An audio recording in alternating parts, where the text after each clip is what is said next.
Welcome to Snowmobile Sessions Live on YouTube and your favorite podcast platforms. We're the #1 destination to learn about snowmobiling, network with other sledders, and have an awesome time doing it. We'll meet other snowmobilers that share your passion and show your fan photos along the way. Snowmobile Sessions Live. Enjoy the ride. It's a journey for life, and I'm gonna ride. Hang on. This episode of Snowmobile Sessions Live is brought to you by Energy Power Sports. They're Oakville's full-line BRP dealer with sales and service to all BRP models and so much more. John Luke's in the house tonight too to say hi, so he can tell you more, but don't forget to check out their YouTube channel. It's as awesome as their showroom is, and it's getting better every day. It's also brought to you by the fans.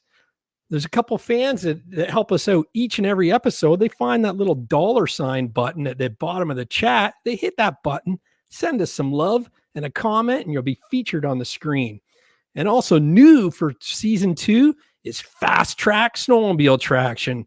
Their modern tracks have come a long way from tiny lugs from years ago, but there's one thing they'll never be able to do. That's penetrate the ice and snow. So if you ride trails, you come across these icy situations, and that's where Fast Track stud kits can help you out. If you go onto their website, fasttrack.co, it's not .com, .co, and there's no K in track, fasttrack.co, and you put a stud kit in your cart, make sure you add that toolkit in there and use the coupon code SNOW, and that toolkit is free of charge. Thank you, Fast Track. We'll look forward to doing more with you throughout the season. Hey, guys. How's that? That's awesome. Buddy. Well, hey, let me just say, if I wasn't pumped before, your voice alone makes me feel like I'm going to a tractor pull. Oh, yeah. Gentlemen. And how about that? Jean-Luc's dealership, eh? Is that I know things are different out east. Is that a club after hours? Because what a nice dealership. Yeah, they got the brass pole in the back and everything. Yeah, that's it behind me. I'm in the showroom right now. Well, not technically, but the showroom's behind me. It's absolutely gorgeous. They have raised the bar, and they've raised the bar for all other dealerships to kind of look up to. And I think you're seeing that more and more with other people trying to step up the bar. So I'm going to bring in a couple guys to say hi before we get the show on the road.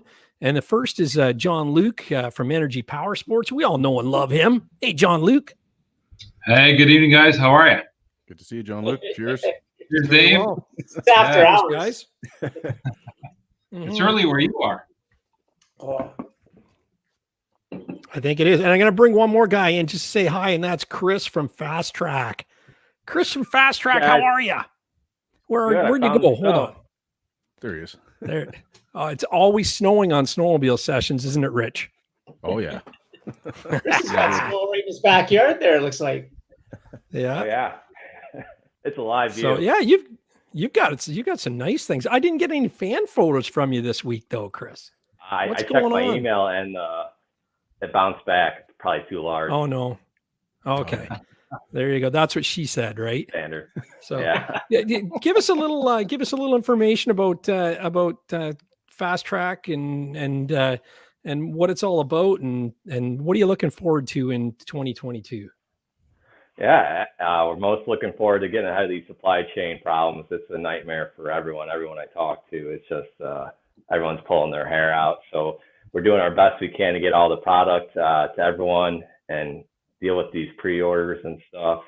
But other than that, looking to get people who ride trail, get them hooked up with studs and have a nice, safe ride out there. It's one of the unique products that it enhances performance and safety.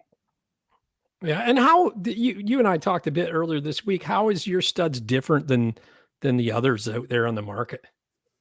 Sure, our studs are stainless, so you're not gonna have any rust. And then here I got, nope, don't have any. But they don't have a shoulder on the edge. Let's see, I actually got some right here.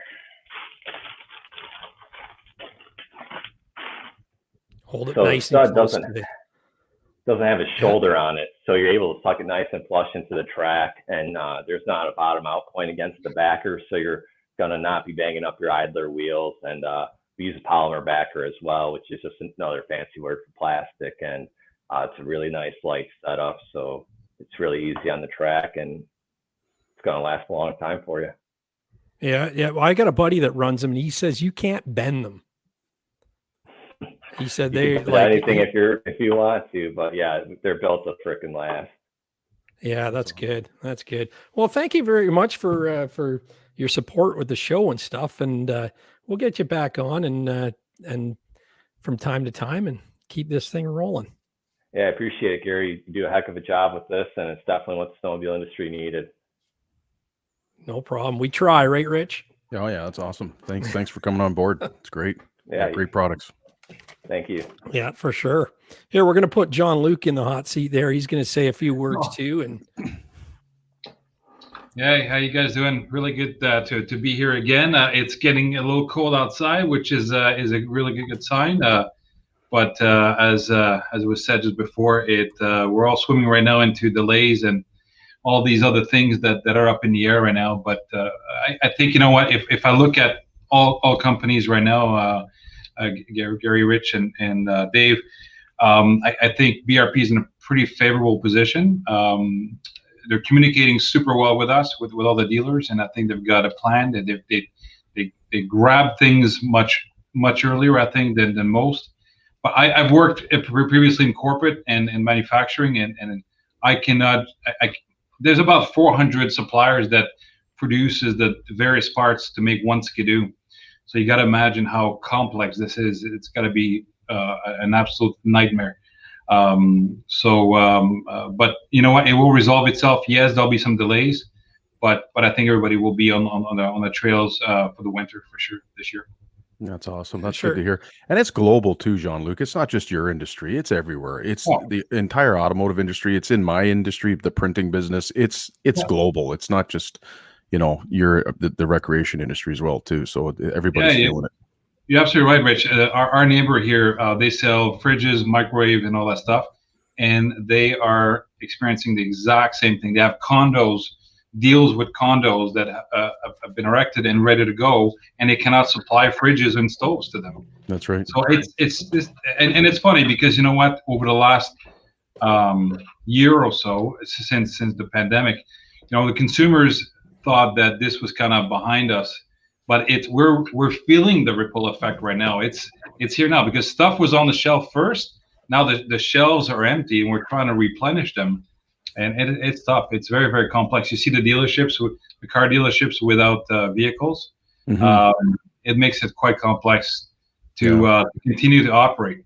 Yeah, I was mentioning to Gary, my buddy bought a Suburban, and his power running boards, his sunroof, and his power mirrors don't work, and they said, we'll get you back and put the chip in when they arrive, but who knows when that is, right? So it's everywhere, right? So, which is a little bit what BRP is going to do, right? BRP is moving things along, and whatever can be operational to get you at least to enjoy the sport, they will do. Right. Maybe some instances where we may have to come back, a little bit of an inconvenience, but we're going to be on the trails, right? Yeah, at least you're out riding, right? That's true. Yeah. At least you're out riding, so. Yeah. Odie the sledding guy says, hey Odie, welcome to the chat tonight. We're experiencing it in our industry big time. He's in the foreign car industry. Kia, I think it's Hyundai or Kia. Sorry if I can't remember, Odie. And then Corey Brock says, I'm holding you to that, Jean-Luc, LOL. So who else we got in the chat there? We got Troy Parks, welcome in there. Sled Addicts, of course, they're in the house. Jesse Buckman, he's Sled Addicts. Jumpman Jay, he says Dave, and he's got like 20 exclamation marks there. And there's the man. Cheers, y'all. I got my cold ones. Of course, he always joins us. J Fly Low's in there. Who else? Brad Hitchcock. Yeah, Snowstorm. He's in the house too. Corey Brock. Flow 2004. Oh, they're all Six String Brian. There's some really familiar names in here. Thank you all for joining us tonight. Love it. Love it. So anyway, I heard that you're getting really sweet on us, Jean-Luc. Yes. You know what? And I don't have a sample with me. That I went back to the shop and instead I grabbed the beer instead of grabbing what I was supposed to grab. So if you want to put my priorities are straight, you can tell. That's so right. Anyway, so if you can do me a favor and sunset me for just a quick second, I'm gonna run to the back and I'll bring the goods in just 1 sec. Okay, for sure. Sounds like a deal? Give me 2 minutes to run back. Hey, Muskoka Freerider is in the house too. Oh, right on. That's awesome. Right on. I've been chatting with him. I'm trying to get him on, but his internet is like 1 kilobyte. He's got Dave Norona. Can't you get him better internet? He's got to be. I was gonna say he should. You got to have him on the show.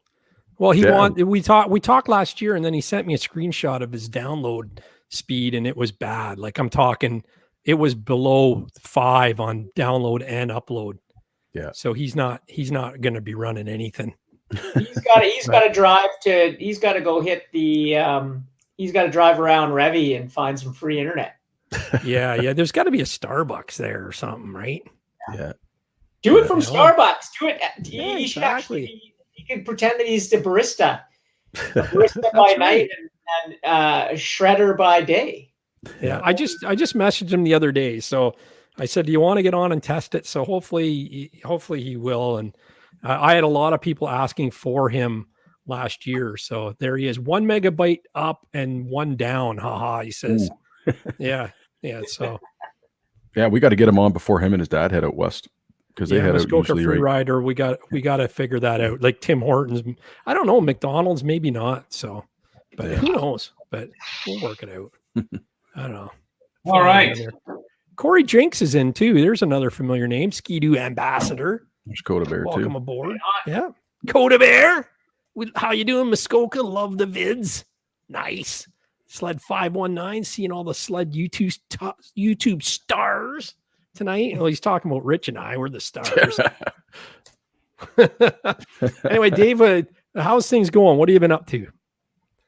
Well, just actually, you know what? A lucky day for me today. A lot of my parts and accessories showed up in my. It's always nice when the Campar guy shows up with all my gear. So I was just going through some gear and just allotting it and getting organizing. It sounds boring, but I do a lot of my training early in the morning, and then most of the afternoons I'm with my daughter. My wife and I are both at home with her, so we're with her all day, and we're very lucky to be able to do that. So my mornings are sort of my time to play, and then the afternoons are busy. And this summer we bought a boat, so we were out every day surfing and boating, and it's a game changer here in Squamish. We were just talking about what's going on around in the world. Everybody's sort of staying a little closer to home. They're purchasing Sea-Doos and Can-Ams and every other toy on planet Earth. And so it's hard to get away from people now, right? And used to do a lot of dirt biking and camping, and now we got a boat and we're spending tons of time out in the water. And it's funny, for a place like Squamish, which basically half the town is right on the water, when you go out on the water, there's no one out there. There's kiting right there and windsurfing, but further than that, and we have, you're right into the whole coast. So it's incredible that we don't see more people, but that's also a blessing, right? We can go out and camp off the boat. We can camp on the boat. So I'm kind of getting into the boat world, which it's almost scarier than sleds. You can spend more money in more seconds on a boat than you can, I think, anywhere else. So. Well, you know what's an acronym, right? You know what it stands for? Yeah. bring over another 1,000. Yeah. It can be true. I've got an older boat. I got an old. The classic is when people see my boat, they go, "Dude, I had that boat in my cottage out east." I have a Bayliner Capri, just a 16-footer. And already I'm looking at, we're looking for an overnight. My daughter's only 5, but boy, she can really yell pretty loud that she wants a boat that she can sleep on overnight now. Like cabin cruiser. Well, hey, you get a Sea-Doo switch. You can curtain the sides and bunk down in it, man. I will tell you that the switch was, when I watched I knew it was coming. I'd sort of seen some stuff. But when you see it in real life and with that full enclosure, that's the one thing I thought. And it is kind of a pain. I've always said they kind of build boats wrong, right? Back in the, 20 years ago, boating was going out and drinking with your friends on the boat. And now boating has changed. Boating is going out and surfing and hanging out and tubing with your kids, and you have SUPs and you have e-foils. So you have all this equipment, and they make these beautiful boats. But the problem is you put 2 SUPs on it and it just ruins the line of the boat, right? Because you're just showing them everywhere you can.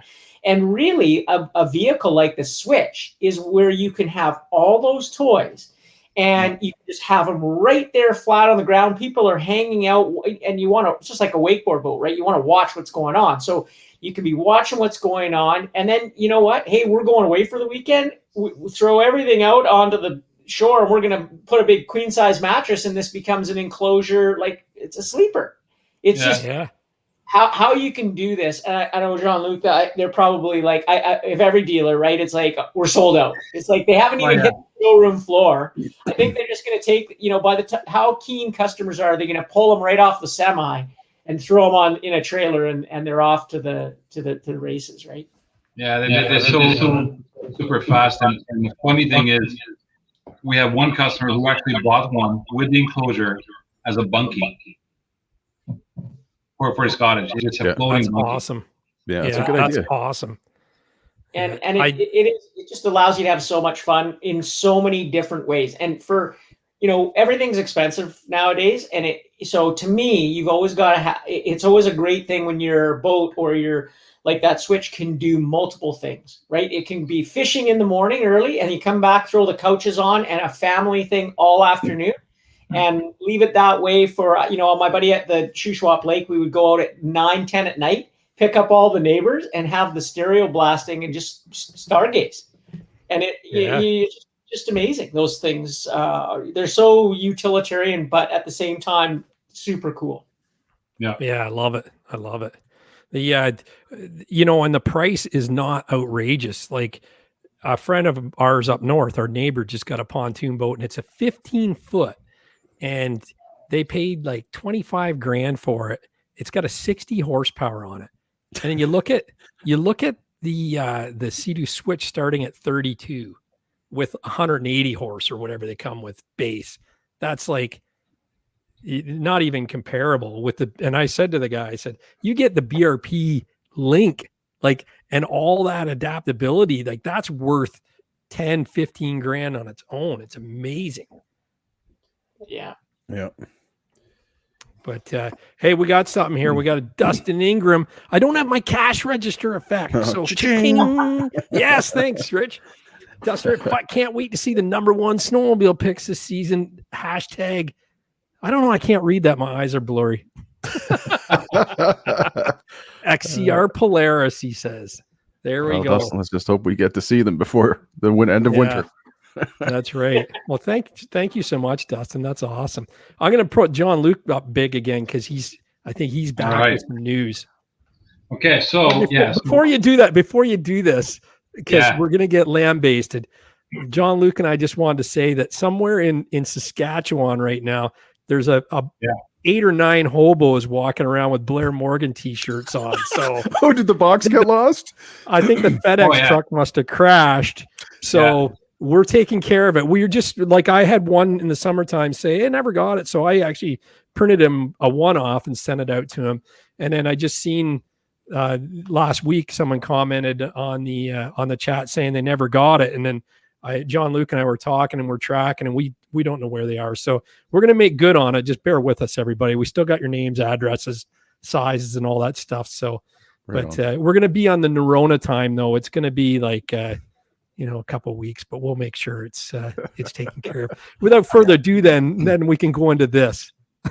Okay. Oh, I love it. Yeah, just actually a quick note on the t-shirts. So after the show, we prepared all of the t-shirts. We sent everything out, and we didn't hear back. But I'll tell you though, in that same month or so, a ton of our packages, our link system gas caddies, got stolen actually. And so we believe it was part of that. So this was much greater than just the t-shirts. We had a lot of stuff stolen out of Purelator, FedEx, and all that stuff. There's quite a bit of loss, unfortunately. I do have gas caddies for sale if anybody's looking. And you'll throw in a shirt.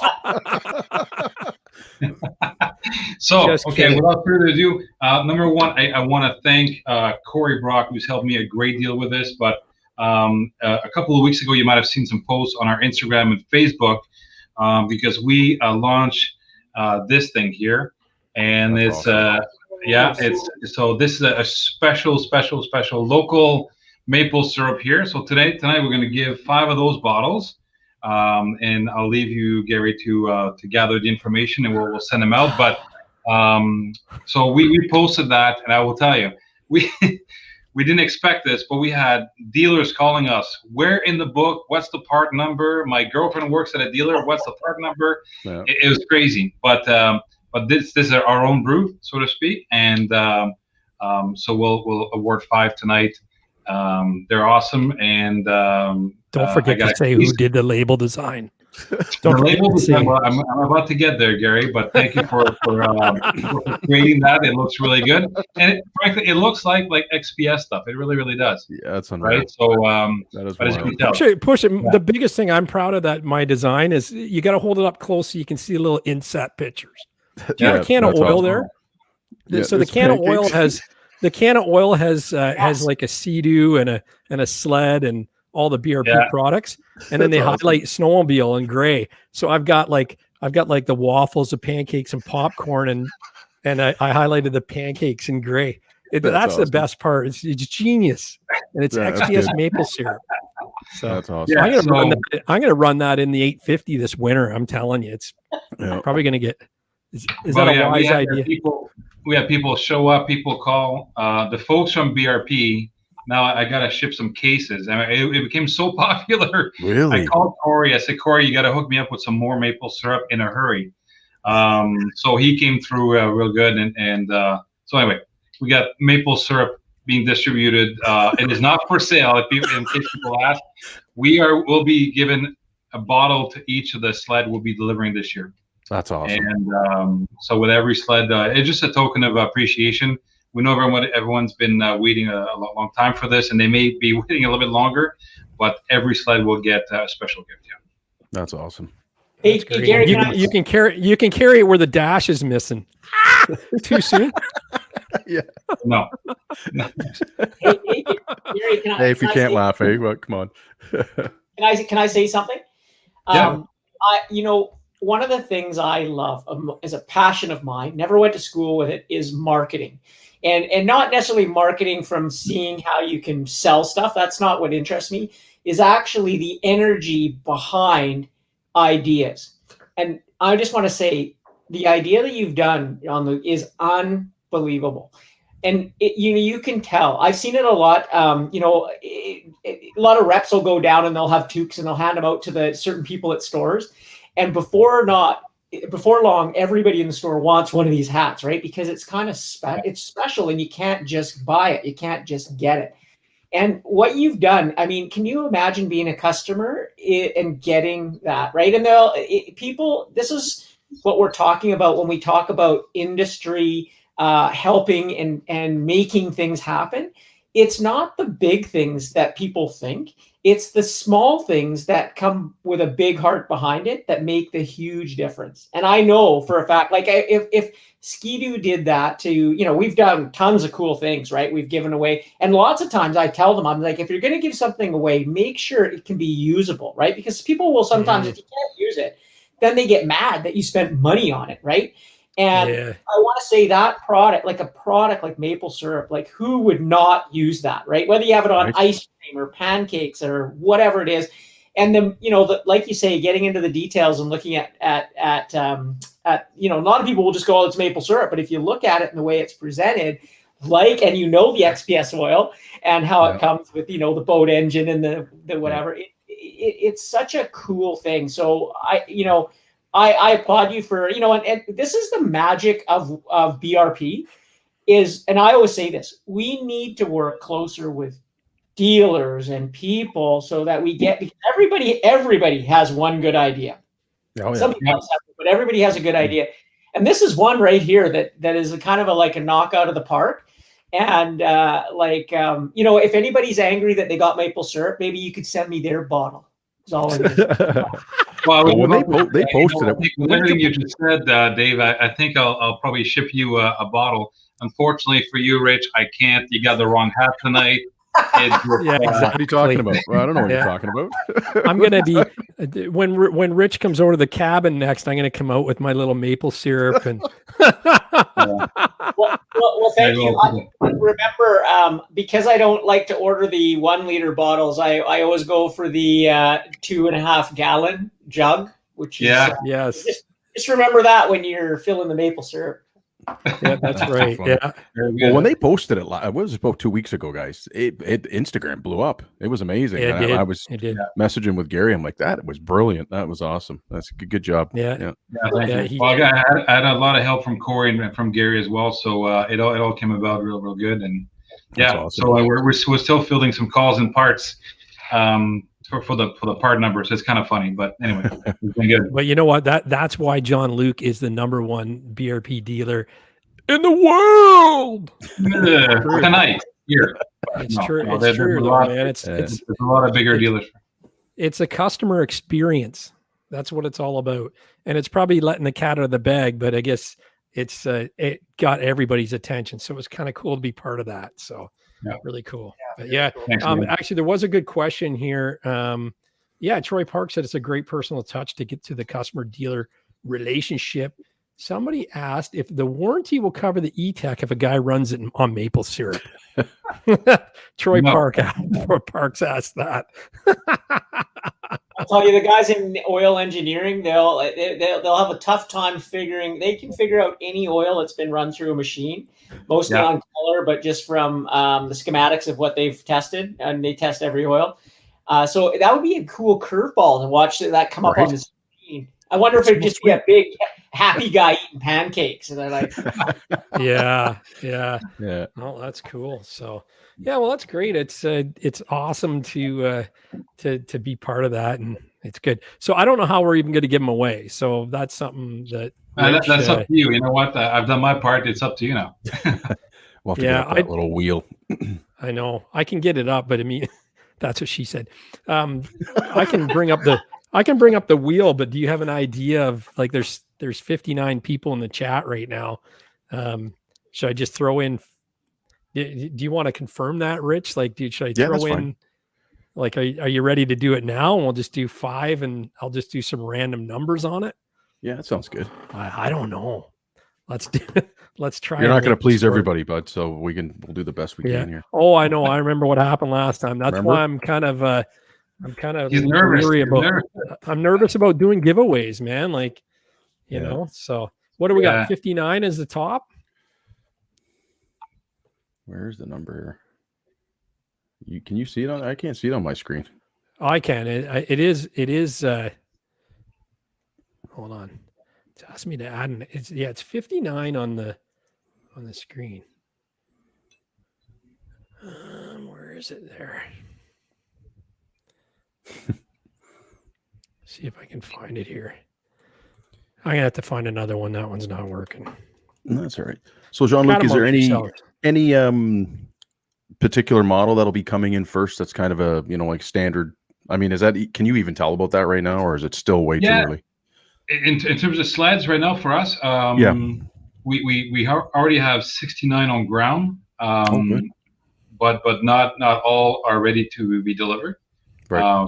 But I'd say we got some backcountries that are completed, which I know they came with no issue. We have some MXZs, TNTs, some Renegades that came about. There no issues. A couple of XRSs. No, Corey Brock, your XRS is not one of them. That's going to be the part sled, right? You're using that for the part sled this year? Right.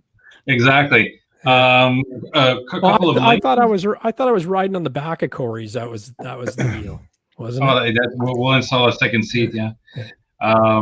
So I mean, but we've got an array of and then I think this week, not this week. Last week we began receiving some of the parts. So some parts are shipping in October. Right. Some parts will be early November. But I'll tell you one thing again. BRP does an outstanding job at communicating and keeping the dealers up to date with how we can better educate the consumers. So we've got the information, we've got to understand it, we've got the list of the vehicles we've sold, which one's affected. And right now, certainly at my store, I would believe it's the same thing for every store. We're taking the time to call those customers when we have visibility. And I think that's critical right now. Is until we don't have full visibility, we don't want to make that call too early. Yeah. We'd rather overpromise, underpromise, overdeliver, surprise and delight type of thing. So, but you know, there's no doubt there'll be some units that will arrive a little bit later than expected. But then again, you know, are we really riding in November, December? No. Do we like to have it in our garage? Yeah, we do. This is the thing, Jean-Luc. We literally have 3 more months, seriously, because we're at the beginning of October, November, December. The trails don't open up north in Ontario until January anyway. So we've got 3 months, right? I think it's just, you know, that old saying, first world problems. We're all so used to getting our sleds in September and October and sitting on them, staring at them. But I mean, really, you know, as long as you get it before when the season starts, that's all that really matters. So.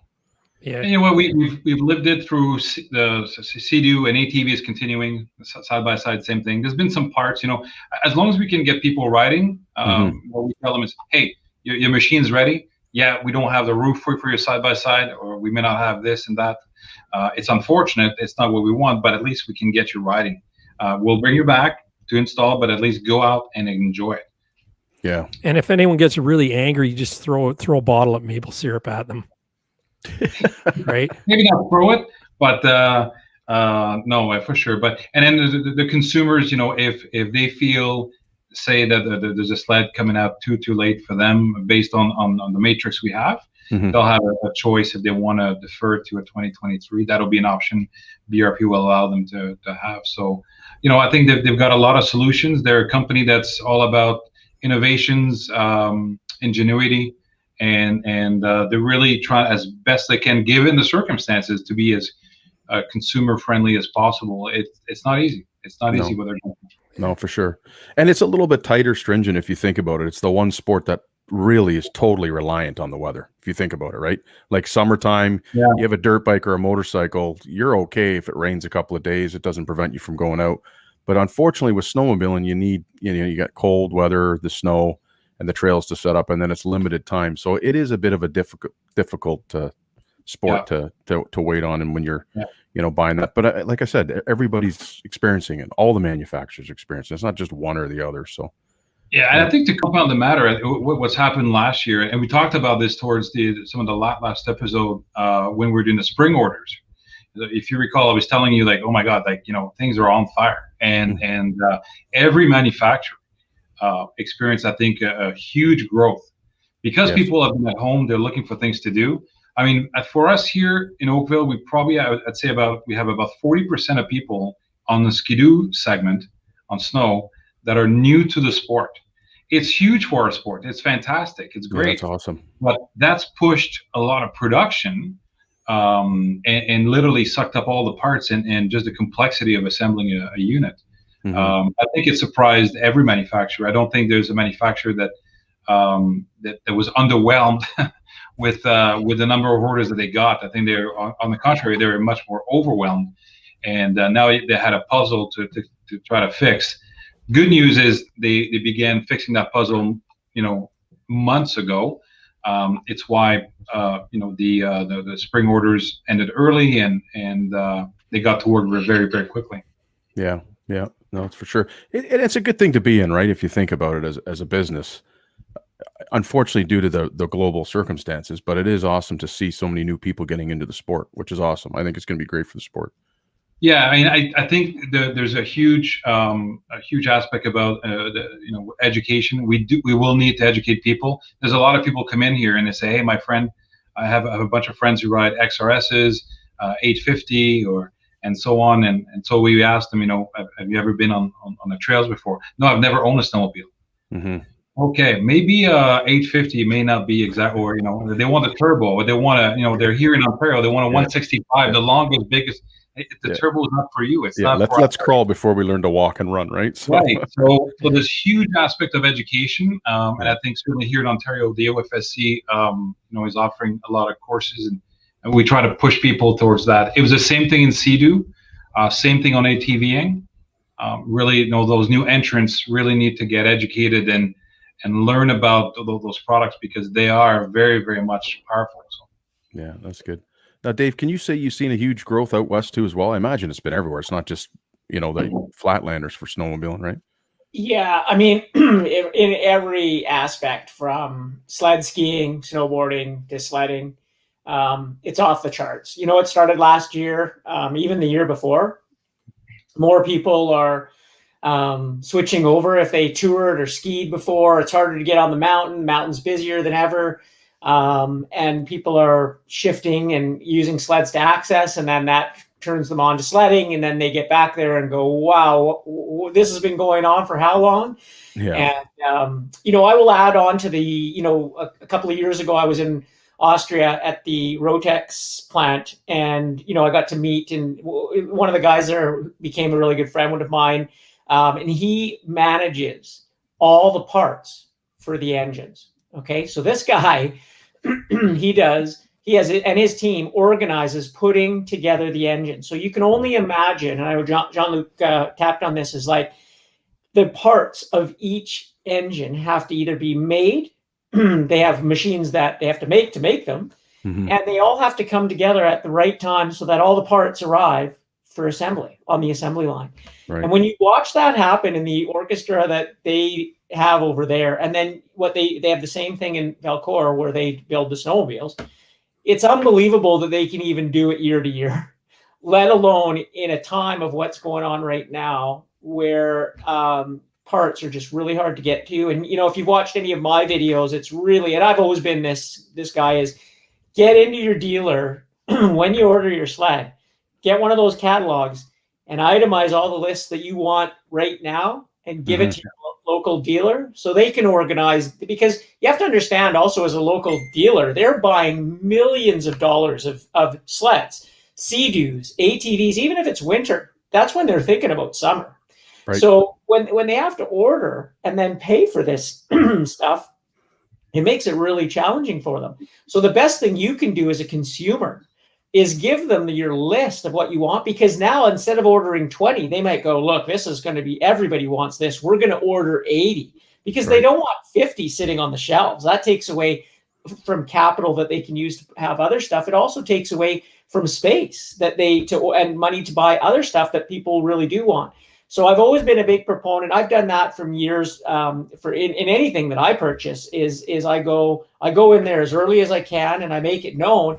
And if you can save the dealer, people always want a deal, right? They always want they want this and that. But I'll tell you how you get a deal. The best way is you make it easier for the dealer and their dealership. So if you're a consumer that goes in and they know that you're going to buy this and have this and that, then they can help you with some of the parts and accessories.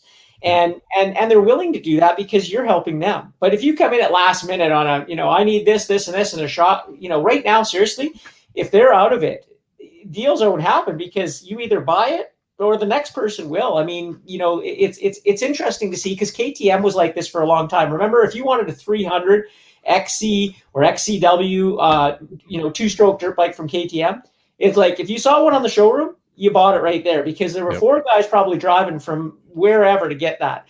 And this is what is happening with Sea-Doo and Can-Am, and one, because the product's awesome, but two is just that so many people have discovered what we have known for a long time, how amazing this sport is, how you can do it in so many different ways.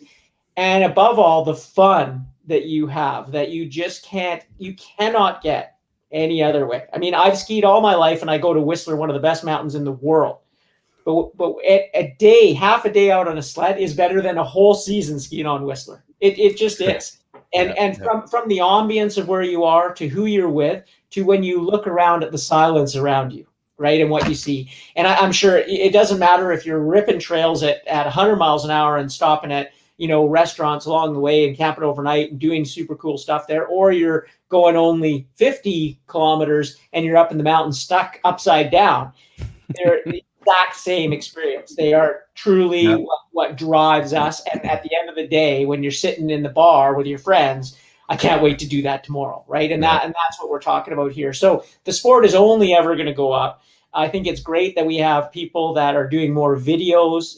Certainly for me, what I love, my passion in life is helping people and helping them have fun. So right now what we need a lot of videos that help people, right? Instead of laughing at them and then like, look at this, they don't know how to do this. And you have to help them because it's make or break. If they don't like it or they have a hard time, they leave and they go do something else. Yeah. And people, that sport they do might be not in favor of snowmobiling. So we can lose twice. We want to keep the people in our sport and keep doing it because the bigger our sport is, yes, we're going to have to share a little bit more, but there will always be spots you can get away. That's not a big deal. But the more people we have, for all those trails, for all those mountain areas not to be closed. And I think that's the biggest thing that we all need to be conscious of. Sledders get cast a little bit of a bad name, and I have no idea why, because I do a ton of different sports, motorized and non-motorized, and they're all the same as far as an output of a footprint, for sure. It's true. Yeah. Coming back to your point on not wanting to scare people out of the sport, and Jean-Luc, mentioning some guy coming in new, hey, my buddy's got an 850, I want that, and him, educating them like, hey, let's start you on something that's a little more manageable so you don't go wrap yourself around a tree. Not saying you can't do that on a smaller CC snowmobile as well, but a little bit more manageable, right? So it is, those are good points. So yeah. And it's also important, as Dave said, we always encourage people, because we get calls from all over, and especially this year because of the shortage of sleds, and it's happening right now on used sleds or any sleds. We're getting calls from all across Canada, some in the US, saying, what do you have in stock? What can I get my hands on right now? But try to encourage your local dealer as best as you can, because to Dave's point, we're all in this together, but we have to be able to survive so we can serve customers. So we do have to sell. We have a job to do locally if we want to keep the lights on as best as possible. But you're right, coming in and having your list of parts you want to order early makes our lives much easier, as opposed to waiting the week before you pick it up to have this laundry list of things you want, and now we have to start ordering it, trading it from other dealers. It's complex.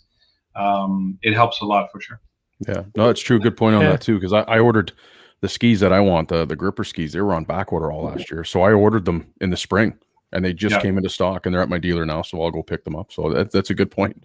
Go through the catalog and order it as soon as you can, right? So one thing. Hey, speaking of, just hold on to thought there. Before you, speaking of buying parts, we got some house cleaning to do here. Okay. Matthew Nicholson, give me the cash register, Rich. Cha-ching! $279 from Matthew Nicholson. Nice. That bought me a beer, actually, so that's good. And then we got one more here. It's Corey Brock, of course. $13.99. $13.99. Nice. That's a mountain. That's almost a mountain. He says, great to be back and get ramped up for winter. Cheers. That's awesome. And Corey, I don't know if I told you, but my beer connections come through, so there'll be a surprise next week. Nice. So, there you go. But no, that's great. Anyway, as you were, Dave Norona, whose show is this anyway? Well, sorry, I just wanted to add, and one of the things that's happened in the bike industry that we also have to be very careful of is if you go into a bike shop right now and look for, say, a Shimano 12-speed chain, you cannot get one. You cannot get one. And one of the reasons is somebody has gone in there and bought 6 chains. Right. In their garage. So think about what I always tell people is, think of what you're going to use for the season. Be realistic, and if you need an extra pair of goggles, obviously buy an extra pair of goggles. But this is not the time to buy 10 pairs of goggles, because you're outing someone who might need goggles in the season, and especially when we're talking about parts that are replaceable that we fix. And man, there are people I know in Squamish that have probably bought 6 chains, right? And it's like they're sitting in their garage, and there's people who break chains and can't get one right now. And so we need, we can do better than that. Again, it's first world problems. It's not act like we're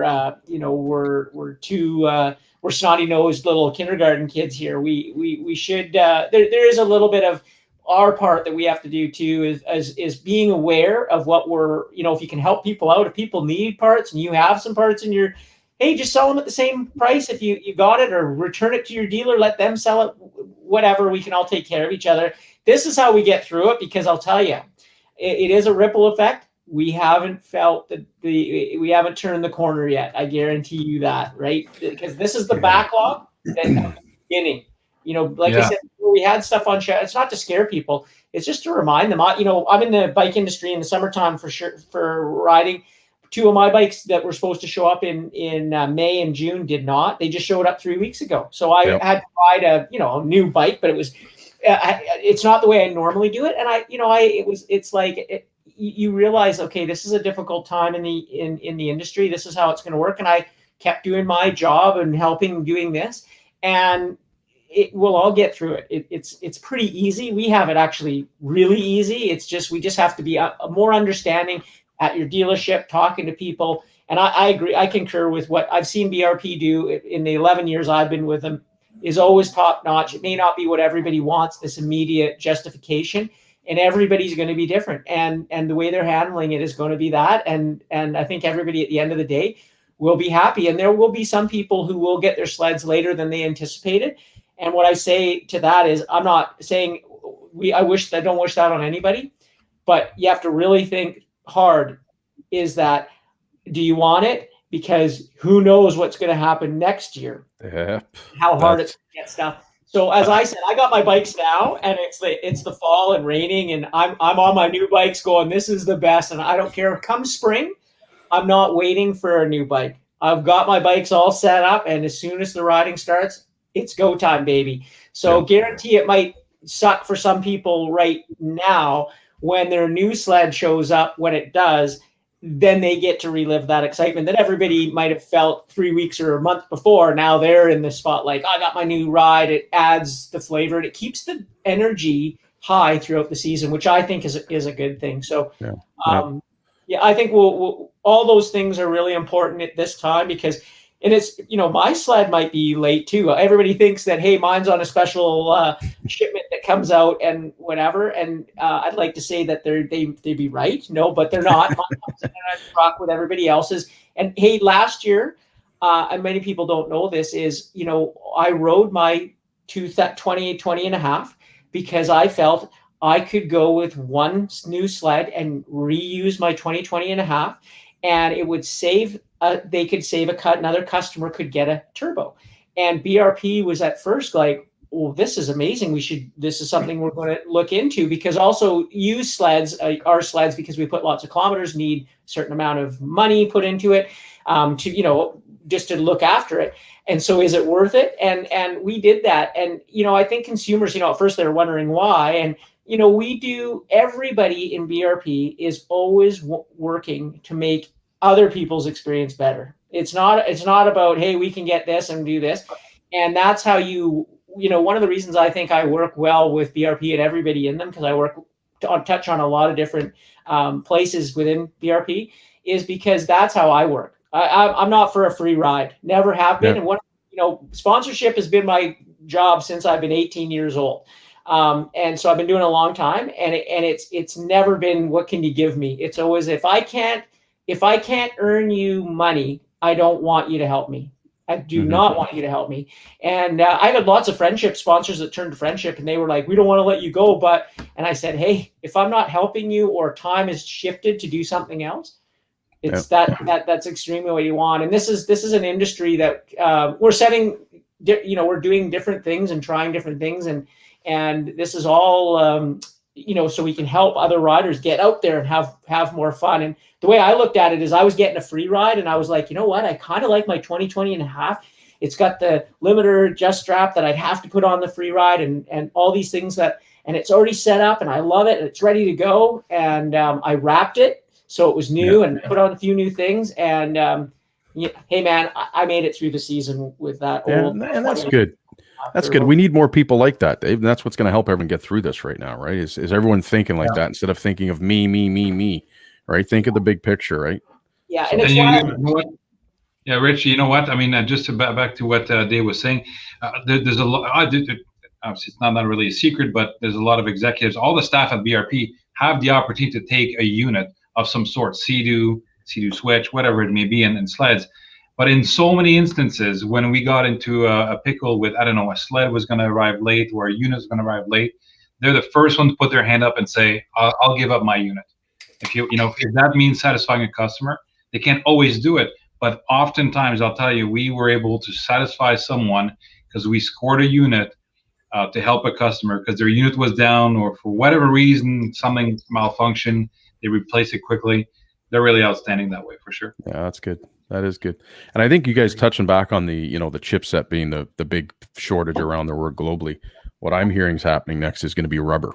Apparently rubber is the next massive shortfall right now, and it's going to affect everything. So like you said, I think this is just the second part of the wave coming through, right? So yeah. If you can find something that you like, buy it. Don't worry about, in some way I like the Tesla model. Tesla doesn't make years of cars, they make models of cars. So when you buy a car, it doesn't matter when you get it. And this is, I'm not saying we shouldn't have years because it's kind of fun, and our industry in the automotive or motorized is kind of like the last holdout of people get excited about the new releases, their secret, all that. I love that stuff. But at the same time, really, if you had the turbo and it was the same as the one last year, is it really going to make a difference? And this whole thing of like, that you have to have it at this time, because like you said, some people aren't riding until, and how the sleds are delivered are the people that ride first. Usually, generally, those dealers get the majority of the sleds, and then they come east as the snow gets colder and more snow, and the riding opens up. And there's an art to it, and it, like anything in the world, it changes rapidly. And I think BRP, for how huge they are, they move they move quicker than a fox. Just like they can just on a dime move, and they've had to learn. They're learning how to build machines in a different way for things that might not become available. And would you rather your sled be sitting in Quebec in a crate waiting for a part? No, we're shipping them to dealers so that dealers can have them. And then when the part comes, the dealer will install a part, and it's already here. It's shipped during the good weather, so it's not going to be slowed down because of snow on the road. It's going to be there ready to go, and everything else is already. They just got to put that in, detail, finish it up, and it's so they already have moved further ahead than you could ever imagine, right? I would hate to, the person who has that job, it's a very difficult job, and I think they've always done a really good job of it. Yeah, I think all the manufacturers, like globally around, like whether it's vehicles, recreational products, building something on a line that you're used to building, and it goes down in sequence and putting parts on and pulling it off with parts missing, and then putting them off in the lot and then bringing them back, like that takes a lot of ingenuity and also time, right? So you got to take your hats off to the manufacturers for trying to get through this, right? Yeah, but you know what, Rich? I mean, part of the challenge that I think we kind of face is in trying to get so efficient at building stuff. If I think right now, my days back when I was at a corporate head office for Nissan Infiniti, everything, all the parts were just in time. So in order to save space, in order to save all these things, the part arrived an hour later. It was assembled on a vehicle. Same thing for BRP and all these other manufacturers. But now that there's a shortage, it just basically shows you just how fragile the just-in-time economy was, and the system. So when you have like a ship like that gets caught in the Suez Canal, or a chip shortage, it stops everything else in its path. You talked about rubber; it'll be a challenge for sure. Oil will become a problem with the Hurricane Ida. Those are all things, and it's not affecting XPS oil; it's affecting Yamalube, Petro-Canada oil, Esso oil, Castrol, everyone. Yeah. No, it's true. It is true. And we love our sports, we love our recreation, but at the end of the day, we really gotta see what's important in the world and be thankful for what we all have. And like you said, if my snowmobile comes in December and January, so be it. And I know a lot of people are used to. You're still getting a sled, right? That's exactly it. Be grateful for what you're getting, right? And anyways, that's just the way I look at things. So, you read on the internet what's happening here with this, and that, and people are like, I got my sled last October. Well, that's good, but things have changed, so we just gotta bear with it. So, yeah, I'm really surprised. I'm really surprised at the people that don't have a clue what's going on. Right. Like it's like, do you not open a book or turn on the news or read a magazine, and not just the snowmobile world. I'm talking about the whole world in general. It's time to be awake and learn about what's happening in the environment around you, because you don't want to be that guy that wakes up one morning and goes, where did everybody go? Right. Yeah. Our eyes are closed. Yeah. They all got on the rocket to Elon Musk's rocket to Mars. We're talking about passion too, right? So as JF, one of the engineers, said to me once when I was sort of on him about, people, what they're saying online, he says, Dave, this is our job. This is our passion. Without those people who really do care and get upset, it wouldn't be the sport that it is. Now, I totally am understanding, what you have to do, what we have to recognize is those are going to be small numbers. The majority of people are going to have their sleds on time. It might not be right now. It might be a month from now. None of us are riding anyway. And the number one thing I want to reiterate here is, if you have any concerns, don't go to forums to find out where your snowmobile. Right. Jean-Luc, you got to phone your dealer, because they'll tell you exactly what they know. And if they don't know, if it hasn't come up through the system yet, they'll tell you that. And everybody's different. It's from, when you ordered, did that shop squeeze you in at the last minute because they thought they'd have extra units like we did think we'd have, and then all of a sudden we don't. All those things come into play. So we don't randomly pick people that we don't like and say, you're not getting a snowmobile till February. It really, and sorry, I say we, BRP is such a family thing. I always say it's like I own the company. Don't tell anybody, but my dad does. That's how I have my job. But but what I mean by that is the best place to get up-to-date information on your personal machine is through your local dealer, and they'll be more than happy to sit down and make the decisions that you want to make happen. I mean, that's what they're there for, and they do so well. And you might not always like, as I always say, sometimes when I come out with news, I said, you can hate the messenger, but that's fine. But I'm just the messenger. I try to put stuff out there that actually is factual and will help people. And that's always not, it's not the most popular thing to have to say it. And that's what you got to do sometimes in your line of work. And if I'm the bullseye for the day or the week or the year, so be it. It's something I've chosen to do, and I'd rather get the information out than not. So. Yeah. At the same time, though, at the end of the day, like, the dealers are having to deal with the public and their customers, which rightly so and all that. But, and I just want to say to some people you don't really need to be calling your dealer right now. It's October. They're going to call you when your sled comes in. Like, they are swamped right now. They're trying to summarize boats, skidoos, changing over products, looking after, service on older snowmobiles or sleds from last year and whatnot. Like I said, I'll probably call my dealer end of December, January, if I don't see it, obviously, but I'm not going to start bothering them right now. Right. So, I mean, a little bit of common sense goes a long way, I think, but that's just me.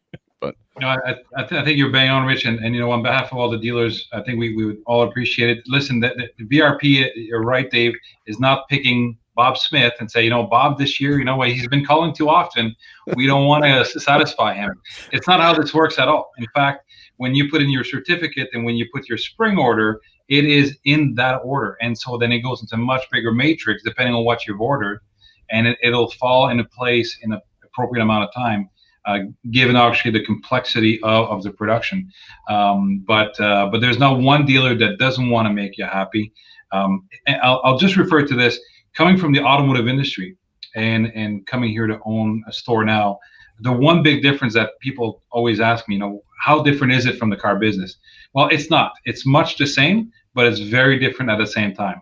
And the one big difference for me anyway, what I've experienced is, when you got your a client who's come time and time again, and now they're on their fifth minivan, when they come in for their lease of their fifth minivan, the lack of excitement is so clear. They're not excited. It's not an exciting product, right? So, or when they leave the service with an $1,800 bill for the brake job, they're not excited. In our business, it's all about emotions, and we live thrills. and chills, and people will leave my service department on a Friday with a $2,000 bill because we had to rebuild their machine completely, but they're riding this weekend and they're happy. That's a good point. So it's the big difference. So for us dealers, we aim to please. We want you to have your machine. We want you to have your parts, but we have to wait, and it's not always the answer you want to hear for sure, but we're doing our damn best. My team, I'll tell you, in the summer, because of the lateness of some skidoos arriving, we're here till 12 o'clock at night sometimes building these skidoos so people can enjoy them on the weekend. So we go the extra mile. This is not only Energy, but every other dealership out there. We're all in the same boat, and we want to make everyone happy for sure. Yeah, that's a good point though, Jean-Luc. No one really cares when they leave their car dealership or truck getting brakes, but when I'm getting my snowmobile or motorcycle serviced, you're like, that's fine, man. I'm riding tomorrow. So, that's right.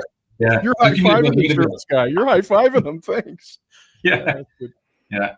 So this was the longest prize draw generation ever. Right on. Anyway, we got some house cleaning to do too. Drum roll. We got some house cleaning to do too. Hang on. Sorry, I've been trying to pay attention to the chats here as well, but we got her. Great, right on. Nice. Hit it. Cha-ching.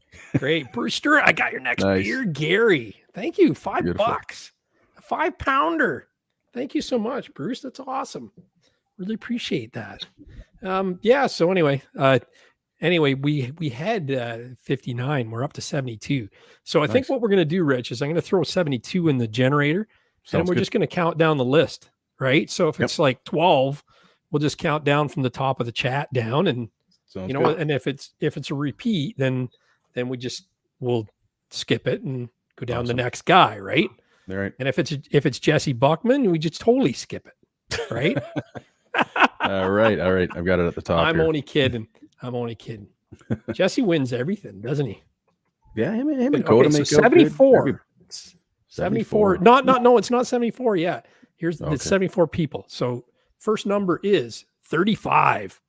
35. Holy crow. Want me to do them fast and then we can count them later? Yeah, why don't we do that? So 35. Here, I right? write them down. Yep. 21. How many bottles are we giving away? Sorry, 5, right? So 5, yeah. We're giving 5 bottles, and just Okay. bottles we're giving away. We're not giving away sleds. Okay. Yeah. Hey, where's my 35, sled? 21. I got the bottle, but is the sled coming later? Yeah. If I, Exactly. and if Corey and I get drawn, then we'll move to the next one too. Yeah. We know we're getting them. all right, so we got 35. 21. Mhm. 64. You're gonna have to count far on that one, Rich. Jeez. Sorry, buddy. All good, man. You can start from the top. 25. 25 is the 25? next one. Okay. Yeah. and and last is one. that 5? Nope, that's 4. You got 35, 21, 64, 25. And 60. Oh, right on. All right. See. Fair as fair can be. Yep. So You don't guys mind looking talk at- amongst yourselves. I'll figure this out. Yeah, I'm going to start fan photos, so you got a few minutes there.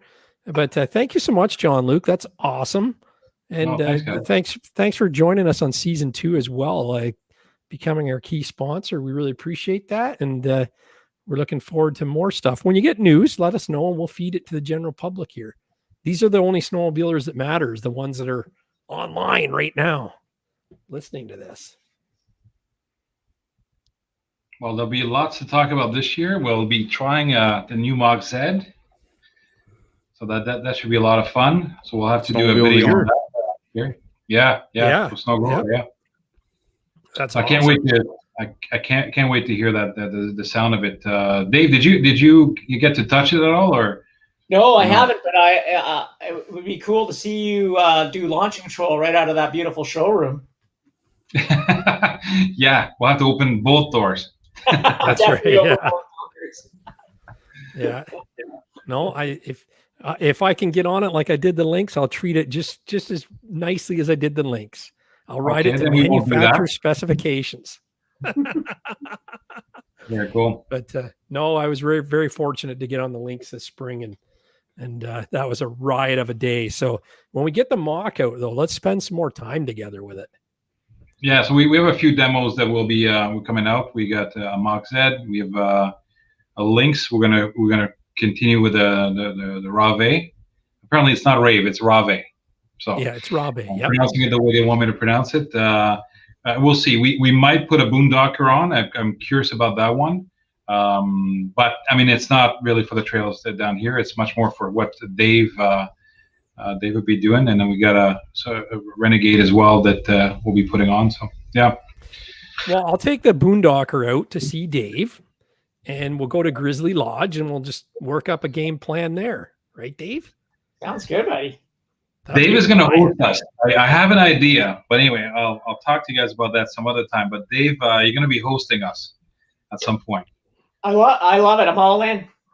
Yeah. I want to do some mountain sliding. So my buddy Theo will be coming along too. Awesome. Oh, right on.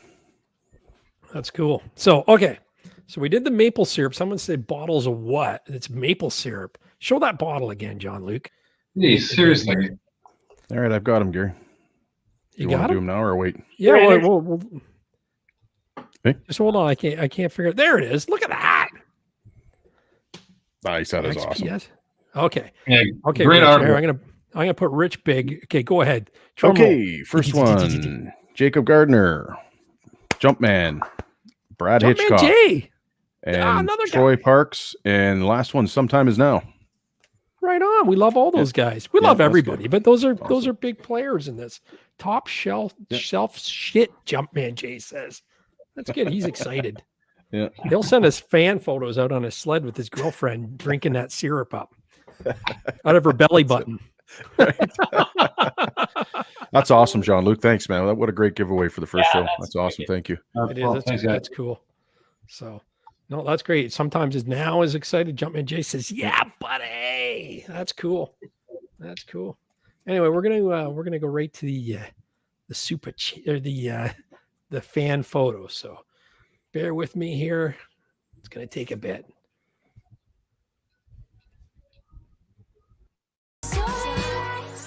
Slides with us tonight, night. Don't let them go to waste. One moment, one shot. Fan Photos is brought to you by Fast Track Snowmobile Traction. So listen, don't forget, if you go to fasttrack.co and you buy your traction products, your studs and backers there, add a toolkit into the shopping cart, and then in the coupon code, put in SNOW, SNOW in caps, and that toolkit is absolutely free of charge. Thank you from our friends at fasttrack.co. Nice. Isn't that cool? Yeah, we'll get more. Another We'll get good more sponsor. going with them from as we go forward. But yeah, hang on, I got to figure out how to. Oh, you're in my feature spot. I'll get this big here. Oh, See, Rich and I were talking about being so rusty today, and I've kind of kept doing this all summer, and I'm still rusty. So Yeah, no, you So did a bear good with job there, bud. so this is Neil Owen. He says, Nice. "This is our 2019 Quebec tour. We started in Saint Raymond to Mont Valin down the east side of the Saginaw River and crossed by the ferry, the highlight of the trip, which there were many, followed to the north shore of the St. Lawrence, where we stayed at the Fairmont Richelieu, and then on to Quebec City. One of the more scenic trips I've ever done. This was done the last week of March, and there was tons of snow. Am I saying that right? The Saginaw River and crossed by the ferry. What else did he say? Oh, he repeated himself there. Oh, where did we go here? Yeah, so that's what he says there. And then sent us a couple pictures there. So that's pretty cool. I thought there was more to that, but oh yeah, there's the map he did. Look at that purple route. But the scenery is something else. Look at Wow, that. that's beautiful. Whoa. Yeah. You know, it's one of those things, Dave, you can probably test this being out in the mountains. The photo probably doesn't do it justice, right? But it's still beautiful. But wow. Yeah, that I mean, if you know, you've like that. That's absolutely beautiful. Yeah, it is nice. It's like the Grand Canyon. You can't look at pictures of it. Yeah. You know what I mean? It just doesn't do it justice. But that looks like a topographical. You know, when you're in public school, they had the globe with the 3D mountains. That's what that looks like there, doesn't it? Yeah, it does. Yeah, It almost looks fake. It almost looks like a painting. You know what I mean? it totally does. And the real picture looks like that too. That's wild. So, Yeah, so that's the I kind of got forward and I'm going backwards here now. And then this is from Jacob Gardner, the Michigan Outlaws. Nice. And he says, be on the lookout for this sled on the Michigan Outlaws this winter. The 2012 Renegade Backcountry 800 E-Tech with a 137-inch track. And he says, thanks for having us on last week. You talked me into the LEDs, so I'll be ordering and installing those soon. That's Nice. awesome. So That's no, a that's nice wrap. great. That's a It cool is. wrap. He actually wrap, bought yeah. it that way. That is They're the wild. Outlaws, and he bought it that way. It just ended up being lucky that it's got the kind of the outlaw motif on it. That's cool. So, what do you think of those backcountries, Dave?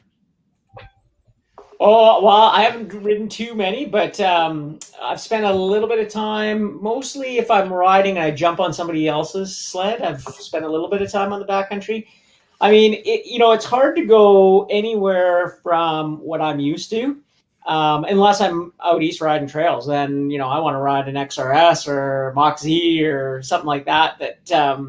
I like to ride the machine for the right machine for the right area. And one of the things I'll say with skidoo sleds now is you really have to be realistic of what you're going to ride. And as Jean-Luc's pointed to, sometimes you get people that are like, I want the 175, and they're out east, and it's like they're not going to see a mountain, and it's not going to see any powder. And it's like, I get it, but you're probably going to be much better off on a sled that's more tuned for your area and have more fun. And the lines are getting blurrier. It's harder to produce a sled that does everything, which is harder for the consumer because they really have to do their homework on how much off trail, how much on trail they're going to be doing. And, I talk to people, tons of people, thousands of people every year at shows and stuff. And the people that come in and talk to me and are realistic of where they're riding and what they are. And they say to me, I wish I could do more of this, but realistically, and I said, you're going to buy the right sled for you if you're more realistic on the outcome of where you ride. And for me, it's mountain sleds. There's really nothing. There's nothing that replaces them in any shape, way, or form.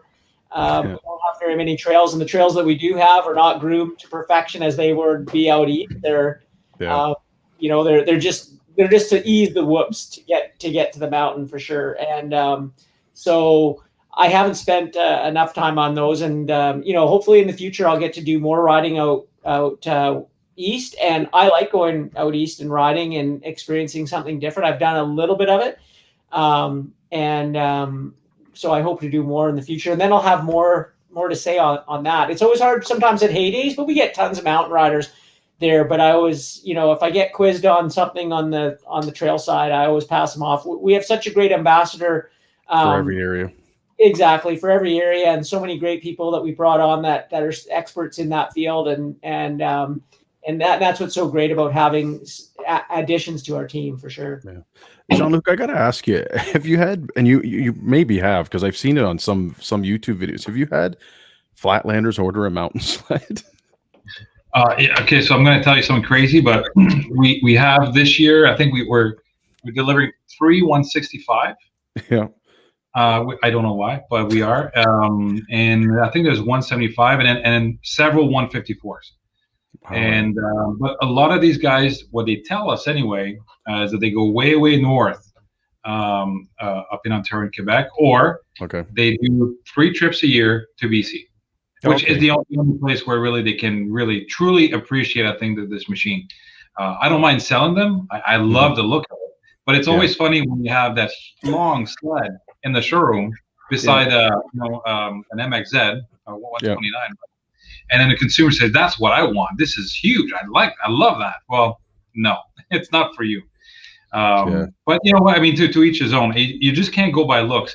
And I think a lot of the new entrants, they go for the looks and the colors. I mean, that's one thing. BRP, every manufacturer does a good job. Polaris as well, and Arctic, they'll do some really cool colors, and sometimes people get blindsided by that. Yeah, it's awesome because like I said, there's a couple of videos I've watched on YouTube where this kid gets a mountain sled and he's going up in northern Muskoka, and it's like, what are you doing? You know what I mean? The guy's got a 3-inch paddle on the trail. It's like, what are you doing? But hey, what are you gonna do? So I was just wondering though, Jean-Luc, if you did sell any, but like you said, your customer. I will say too that we get a lot of people, you know, the Tundra and the Expedition, some of the new technology on it is because of trap liners, and people were buying Summits because they really liked the way it was maneuverable in the tight trees. Yeah, that's true. That's a good point. It wasn't ideally the perfect sled, but they would actually take a Summit and then make it a little bit more trail oriented. Right. If I guess makes sense, and so then that leads to innovation and new design in the Tundra and Expedition, and why those machines now are even more capable, because they kind of have an easier time getting through some of that stuff. So the consumer isn't wrong by any means. You know, people buy what they want, and you know it happens in the mountain bike where you know you go down to Moab and people are buying free ride bikes from the shore back in the day because the cool thing that was happening then, it was filmed. And you do get some of that, and I think that you know that's what dealing with a great dealer is, that they're not going to tell you not to do it, but they're going to give you the ideas of what's going to be best for the area. What are you going to do? And ultimately, the consumer, if they want to buy one, and like you say, they go way up north. There's lots of people that buy a sled and they go out to BC or they're down in Cook City 3 times a year. That's what they do, and man, can't knock them. I think it's amazing that they buy these enclosed trailers, these sleds, and go out 3 times a year. They have the time of their life. Some of them stay out for a week, some of them just for the weekend. And I think it's rad. They can spend their hard-earned money any way, shape, or form. And the fact that they're doing it snowmobiling like that is pretty cool, actually. Yeah. Now, Dave, did you get down to Hades or no?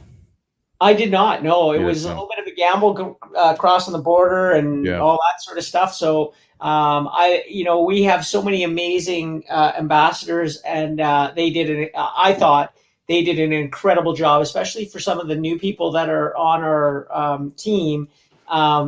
Being kind of thrown into the beehive that can be Hades. It can be quite challenging. And I watched on social media. I was so impressed with everybody. They did such a great job. I missed the dunk tank, so that wasn't too bad there. Yeah, I did see that. But I think it was sad just to miss it. Again, for me, it's the community, and Heydays is where we knock it all off. I think that's been the hardest thing. But through social media and YouTube and all that sort of stuff, we're able, like shows like this, you can talk to people and I get tons of calls, emails, social media requests a day, just talking stuff. And that to me is great. It's not the same as a human connection like it is, but that'll happen again. Yeah. Well, I noticed Muskoka Freerider, he was trying to get down, but he got turned away. He had the papers from Skidoo saying, technically, being an ambassador, but he didn't get through. So Jean-Luc, there's a question here for you, if you don't mind answering this. Yeah. Jean-Luc, how many of your early orders converted from 2-stroke to 4-stroke? Would you happen to kind of have an idea on that, Jean-Luc? I'm not going to divulge the number, but actually it is surprising how so many people actually, I think particularly with the Mach Z, we sold a ton of those. Nice. So that certainly was one of the big ticket items for sure. But I mean, I think the purist out east for Ontario trails still really like to stick with that 850, the immediate power, the sound of it, the smell of it, and all that stuff. I don't know. I think there's a lot of people that are still attached to it, but quite a bit. Frankly, over the last couple of years, we talked about it last year, the Renegade Turbo, the 900 Ace Turbos, and such, and alike. I've seen a lot of people move from the 850 over to those sleds for comfort as well. For just so some people feel it's not as immediate power, but when you're on a Renegade, a 900 Ace Turbo, it's a pretty comfortable ride, and it's a really darn good machine, frankly. So, So I mean, I don't have an exact number for you, but I'll tell you that I think the Mach Z probably surprised BRP, despite the premium price of that sled, just how many people just gravitated to it and surprised them. I'm sure it did. Yeah, they'll have to bring that back. I know it was a special edition, but it'd be nice to see it come back. I know it was a kind of a one-off stuff. I think it'll take some time. I think there'll be other models, perhaps, right? Yeah, popular in the past that may come back. But there's one thing about BRP; they always have a trick up their sleeve. Yeah, for sure. Yeah. No, that's good. Good, very good. Yeah, I see what Corey said. We got to do a MUDBRATS Does Hay Days 2023. That would be a good road trip. God, that'd be good. Oh yeah, That's awesome. Yeah. Open That's the good. borders. Right. All I can say. Yeah. So Jesse from Sled Addict sent me this, and who's that sexy guy he's with? Oh, hey, there we go. So he sent me like 30 pictures. So I picked the best ones out of them and feature them. And I figured Rich is in this one. So that's a good one to start with. So this is the Quebec trip, right, Rich? Yep. He didn't give me any notes on this. Yeah. This is where we were in Quebec. Yeah. Yeah. It was a good time. Nice looking machines. And this looks like a cold morning. Oh, it was cold. That was pretty cold. Yeah. Yeah. Is that Quebec or? That's Quebec as well. Yep. That was our third night. Is this what town is that? Oh, you know what, Gary? I can't remember. Maybe Jesse can chime in here. Anyways, honestly, I'm brutal. I'm trying to remember where this hotel. Oh yeah, I remember. This was our hotel where dinner took 4 hours. Was that right? But hey, listen, man, it is what it is, right? They had a social gathering and I don't know what was going on. It was a party or an anniversary in a private room, and then the other people in the restaurant. But it was long. But you know what? It was what it was. We were just happy to be out touring in Quebec during COVID, so we didn't complain. Right? You know, no, seriously. It was Val d'Or is what Neil Owens says. Val d'Or, there you go. Yeah. He's our Quebec ambassador. You know, he does a lot of tours there. So now I just want to address the next photo because Jesse said that I wouldn't be able to keep up with him on the trails. Oh yeah. But I don't think that matters because I'll catch up, no problem. Yeah, he blew I'll catch up, no problem. And you know what the funny thing was? He was ahead of me, and the BRP gauge was working, and I had my 7S display, and I'm like, Jess, there's a wicked 90-degree turn coming up here. He's like, yeah, Rich, I know, I see it. And I come around the corner, and there he is. I'm like, I thought you knew there was a wicked turn here. That was awesome. And that's Rich with the climb suit on, and the look on his face. You can see it. His eyes is priceless. I just seen a funny thing. It says it's a meme on Facebook, and it was, you know, when your friend gets stuck, make sure you show them that you are not stuck. Oh yeah. And it was a guy brapping past this guy that's just buried. So it was funny. There you go. So Jesse probably put a sign up there too, then, right? Jesse's Corner. Yeah. That's awesome. You sent you that. Yeah, it's cool. No, there's a lot of good pictures in there. And then this one here, I'll have to get you to tell the story on it too. But just note the pug that's right above here. So we were coming. I believe that's Mike holding it, right? Yeah, Mike ended up taking him on a sled. We were coming around the corner, coming into the town at the end of a good long day. I think we put on about 400 kilometers, and we came around the corner. It was in the middle of nowhere. Like we were about, I'm going to say 10K outside of the town, and this little pug was on the trail, and he was cold. So we picked him up, we brought him in, and we brought him to the hotel, and they contacted the animal services, and they came and got him, and then Mike ended up finding out that the owner was grateful. They ended up reuniting him with his owner, so that was pretty funny. Cool. Yeah, I remember that on the Facebook. He had posted out to all the local groups, and they actually found the owner, which is really like, that is a class act, man. Like that's something else. So I'm glad Jesse sent me that picture, because I knew exactly what it was as soon as I seen it, and it was like, oh yeah. And then you had said that you were there. And it was like, perfect. Rich will have the details on that. So, yeah. But well, it was a good trip. Cool. Yeah.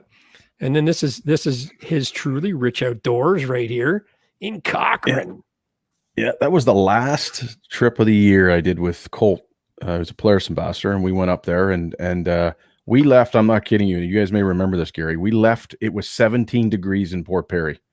And we were leaving, and we're like, are we crazy? Like, what are we doing? And as soon as we got to Kirkland Lake, the temperature dropped like a stone, and it was snowing. And Colt's buddies were up there, and they were like, it's snowing. We got nailed. Don't worry, come up. And we had it was a great way to end the season. That was the last trip up in Cochrane. I was like March. Yeah, I believe they had a blizzard 17th. Like that day or something. I remember you saying they got nailed. Hearst got nailed. Like absolutely nailed. It was unreal. So it was good. You're going like, should I put shorts on? And well, we were leaving, and it was 17 degrees in Port Perry. We're like, this is crazy. We're like, we're not going to be able to snowmobile. Yeah, So, like look at the trails that weekend, eh? oh, Like, it was mint. Yeah, they were mint. Wow. Yeah. Yeah.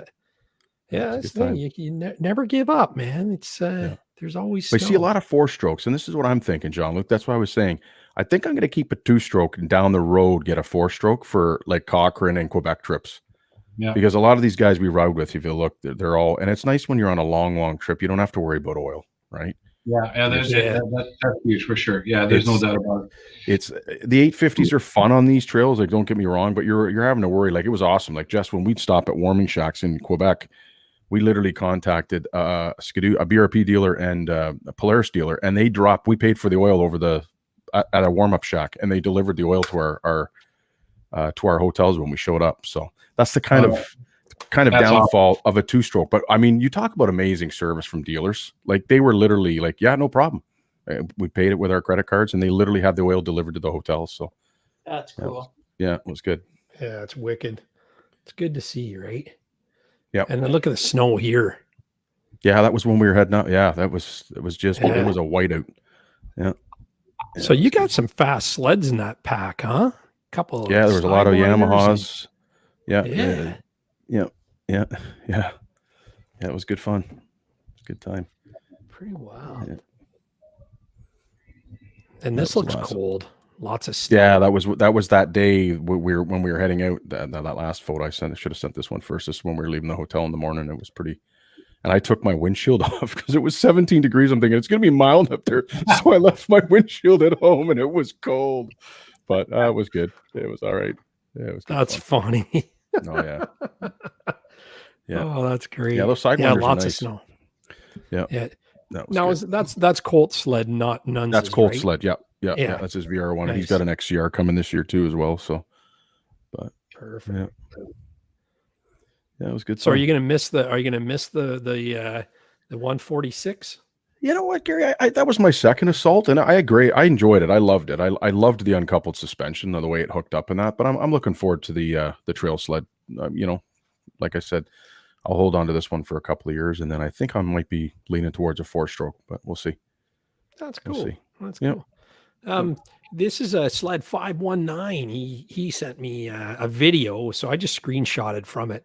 Nice. I haven't figured that out with the new system on how to get the video to play. And when it does play, there's no sound, or else the sound's too loud, or we'll get it out. We'll figure it out as we get going here. But he says, hey, MUDBRATS, I know it's not a photo, but here's a video of my first mountain sledding experience last winter in Revelstoke. He's been riding trail sleds in Ontario for a long time. He never felt more like a newbie in his life. LOL. And he says, cheers at Sled 519. So, yeah. What do you think of that, Norona? That's right awesome. On. It's Wheelie Wednesday, buddy. Yeah, that's right. Tips up Tuesday, Wheelie Wednesday. Isn't that awesome? Yeah, that's a great shot. That is nice. That is wicked. Now, where was that, Gary? Did he say? Revelstoke. Oh, okay, Revelstoke. Okay, right. Yeah. That nice. is beautiful. Yeah. One day I'll get out there. Yeah. Yeah. So Sled Addict says that was a crazy experience. I'm a big dog lover, so it was great to get him to safety, and he was rescued.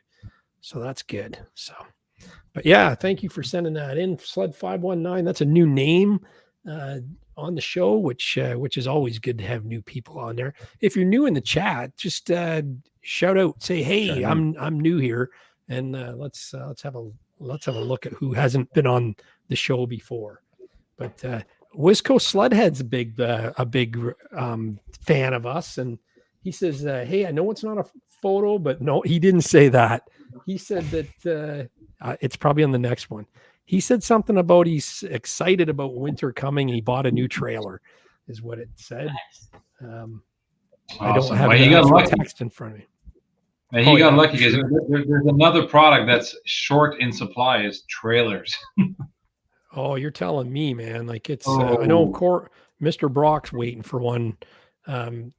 He's waiting for one right now. And it's, and the trailer guys are getting their final bills, and the manufacturers are getting stuck with higher costs of materials. So they're passing that on to the customers, and it's just delays and added costs and everything. It's a crazy time right now, but I'm sure everybody's trying to get them out there, so. Yeah, But so I know. Sorry about that, Wisco. I totally lost the text on that, but it was something about being amped for winter, and that's his new trailer. And again, thank you, Fast Track Snowmobile Traction, for sponsoring fan photos.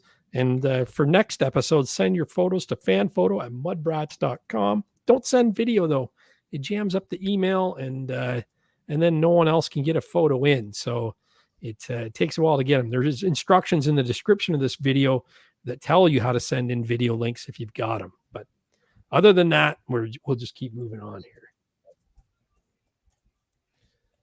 Dave Norona, you're up on stage. Oh, nice. What's this? Nice shot. That's a little bit of a secret zone outside of or near somewhere in BC. Let's put it that way. That was an unbelievable day. We pretty kind of a long rip in, and we didn't know what we were going to expect. And then we got up, and as you got higher, the snow got deeper and deeper and deeper, and it was definitely over waist deep there. And brilliant day. Nobody else. We just the three of us in that one zone, so it was pretty rad. Cool. That's beautiful. What time of year was that? Like, do you remember what time of year that was? Was this January, I believe? January. I think it's, yeah. Yeah, amazing. I mean, it is the same day, actually. Same day, same place. And that's my buddy Theo. I got a shot of him. Oh, that's a wicked. That is. Yeah. That's like a calendar shot. That's wild. It is. Yeah. Look at the powder in front of him. No tracks. That's wicked. I know. He has it, the sun's just coming out, so it's just getting better and better in the day. And the snow tracers, right? Just like super light, cold snow, and just it was awesome. And the best part is there's only three of us in that whole zone. Oh man. Yeah. We couldn't tear it all up. That was just driving me nuts. That must be nice though, when you get to an area, Dave, and it's like that, where it's just virgin snow and there's nothing touching it, eh? That's awesome. Yeah. So here's a quick question for you, David. So is this fairly the top of the mountain? No, we're not even close to the top. This is you end up at out of these logging blocks, and then you got to find your way. This is a kind of a zone that's it's kind of off the beaten path for sure in a number of ways, and then you kind of got to wiggle your way through some trees. And it was the first time I'd been there, and sort of I just went up through and kind of found the path, and all of a sudden we got into this zone, which got really good. And then we went a whole bunch higher. And it was, from here up, it was just magic everywhere. It didn't matter where you went. It was great, but just lots of gullies and, some just beautiful sort of sledding, almost like skiing when you have like nice alpine tree skiing and just like, holy cow, the lines you're just kind of finding. And it looks like first track, I don't know how early you had to get up to get there, but beautiful. We were the only three up there. So we could have got, I get up early anyway. We go early. And, this day kind of repeated itself outside of Pemberton. We showed up later one day at about 9. I'm usually there at 6:30 or 7 when I ride. And then we showed up at 9, and the people that show up at 7 or 6:30 were already gone. And there must have been 120 people in the parking lot, which is like, oh man, we're not going to find. So we go to a zone that we know. And as we're going in, there's just like this zone you go in, usually what happens is you just get into it. And then this zone goes way, way back and is amazing. And normally you just go there and then keep riding back. But as we were riding to the zone, there were tracks everywhere that only really get ridden out when the zone isn't good, and people go, on the way out, we'll play more because they're not out of gas, and it was all torn up. And I was like, oh man, we're not going to get anything today. It was like just torn up everywhere. And I kid you not, then you go through these trees and you come out and it opens up to this sort of open area with a glacier. And then there's more tree skiing as you go further back. And I'm not kidding you. The track stopped at the trees. And it was fresh. And what it must have happened the last 2 or 3 days is that it dumped and the fog had come down. So you could not see when you got out of these trees. Turn around. everybody turned around. And of course, we were the first ones into the zone that first day that it cleared. And we were also the only 3 people in that zone. The other, I don't even know where people were going. They must have all gone into this one other area. It must have been crazy. But we just kept going back and back, and it's Bluebird and just an amazing with my buddy Theo, who I ride a lot with, and then also my good buddy Ray Mason, who I guided with for many years, who owned Totally Awesome Adventures. And him and I do a lot of riding because he knows the back areas. So it was, those are the days you live for, right? That sure. you for us and I thought Muskoka Freerider did a great job too. You can always find zones, and it's really about having fun and not being too elitist. It's like, hey, I want to go where no one else goes. You can find, you can go to busy areas, and man, it's amazing. You just go over the next thing, and a lot of people turn around or don't go that way.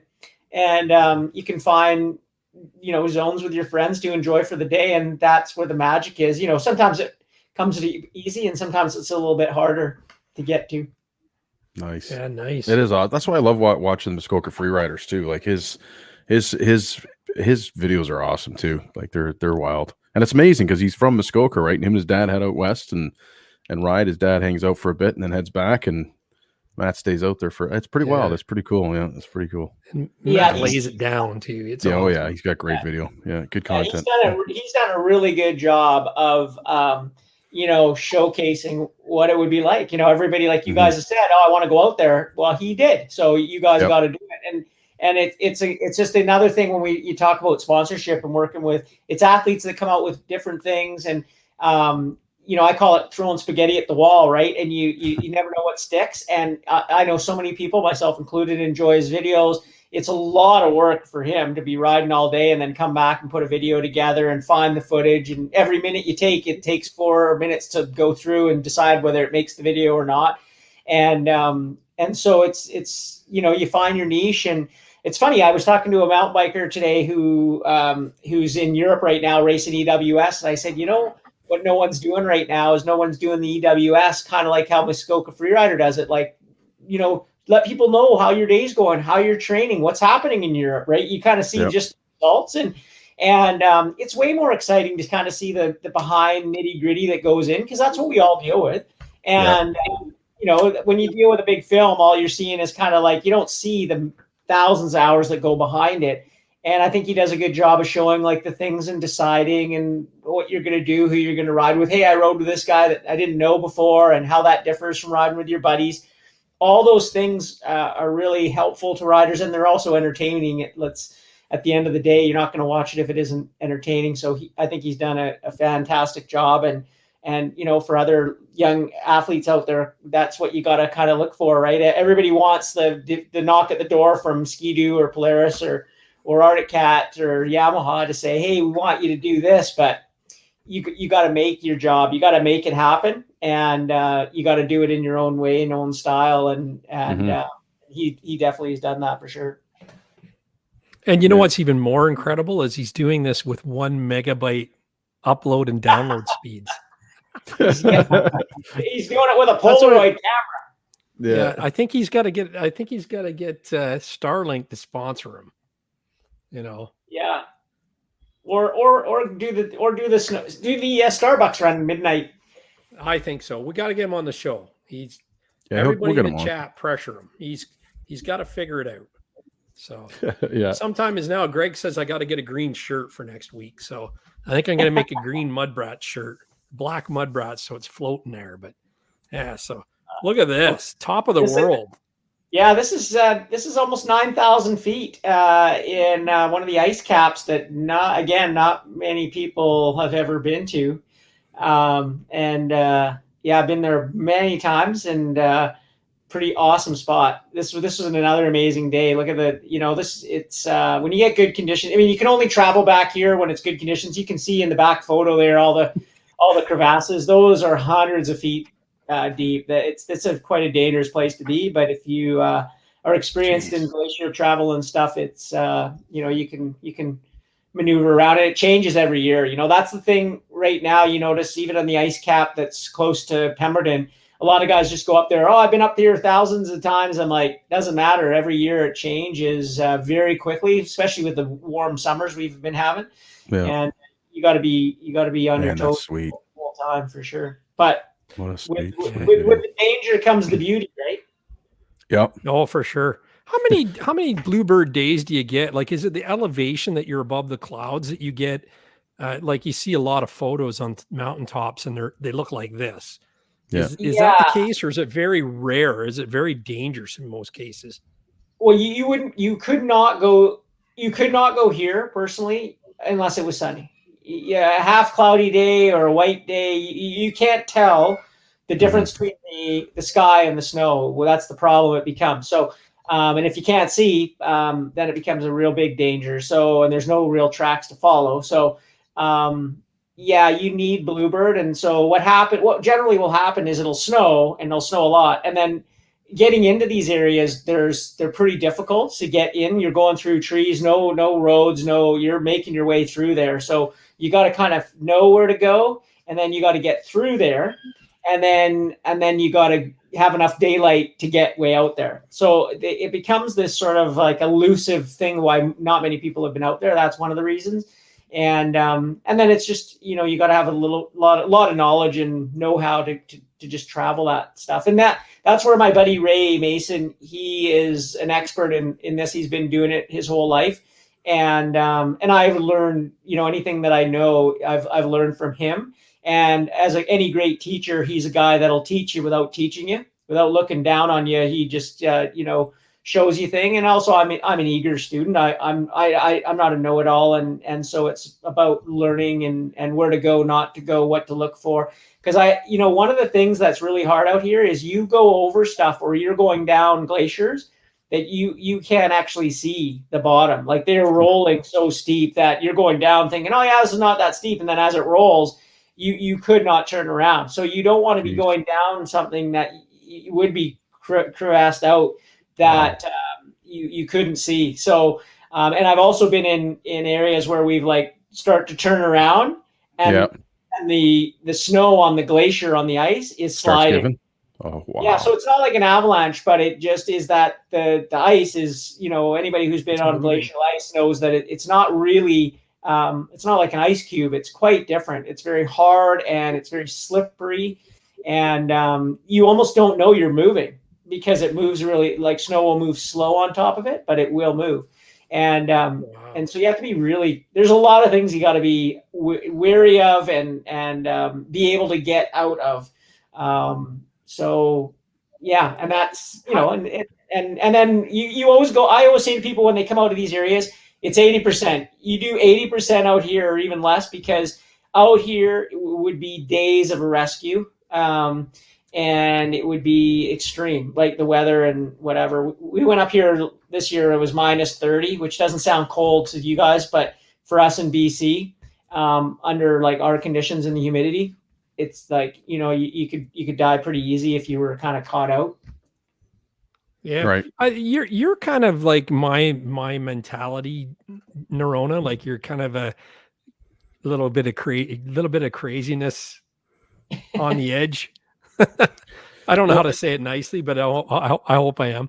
But how do you dial yourself back? Like I can see myself being like, you talk about a guide and I'd be like, okay, let's go up to the top now today. This is great. And he'd be going, no, not today. I'm going, look at it's beautiful out. And then this guy knows that in 5 minutes, it's going to be like a tsunami of snow.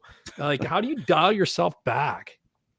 Well, I mean, I've been doing this for a long time, not sledding for a long time, but also just outdoor backcountry, sports.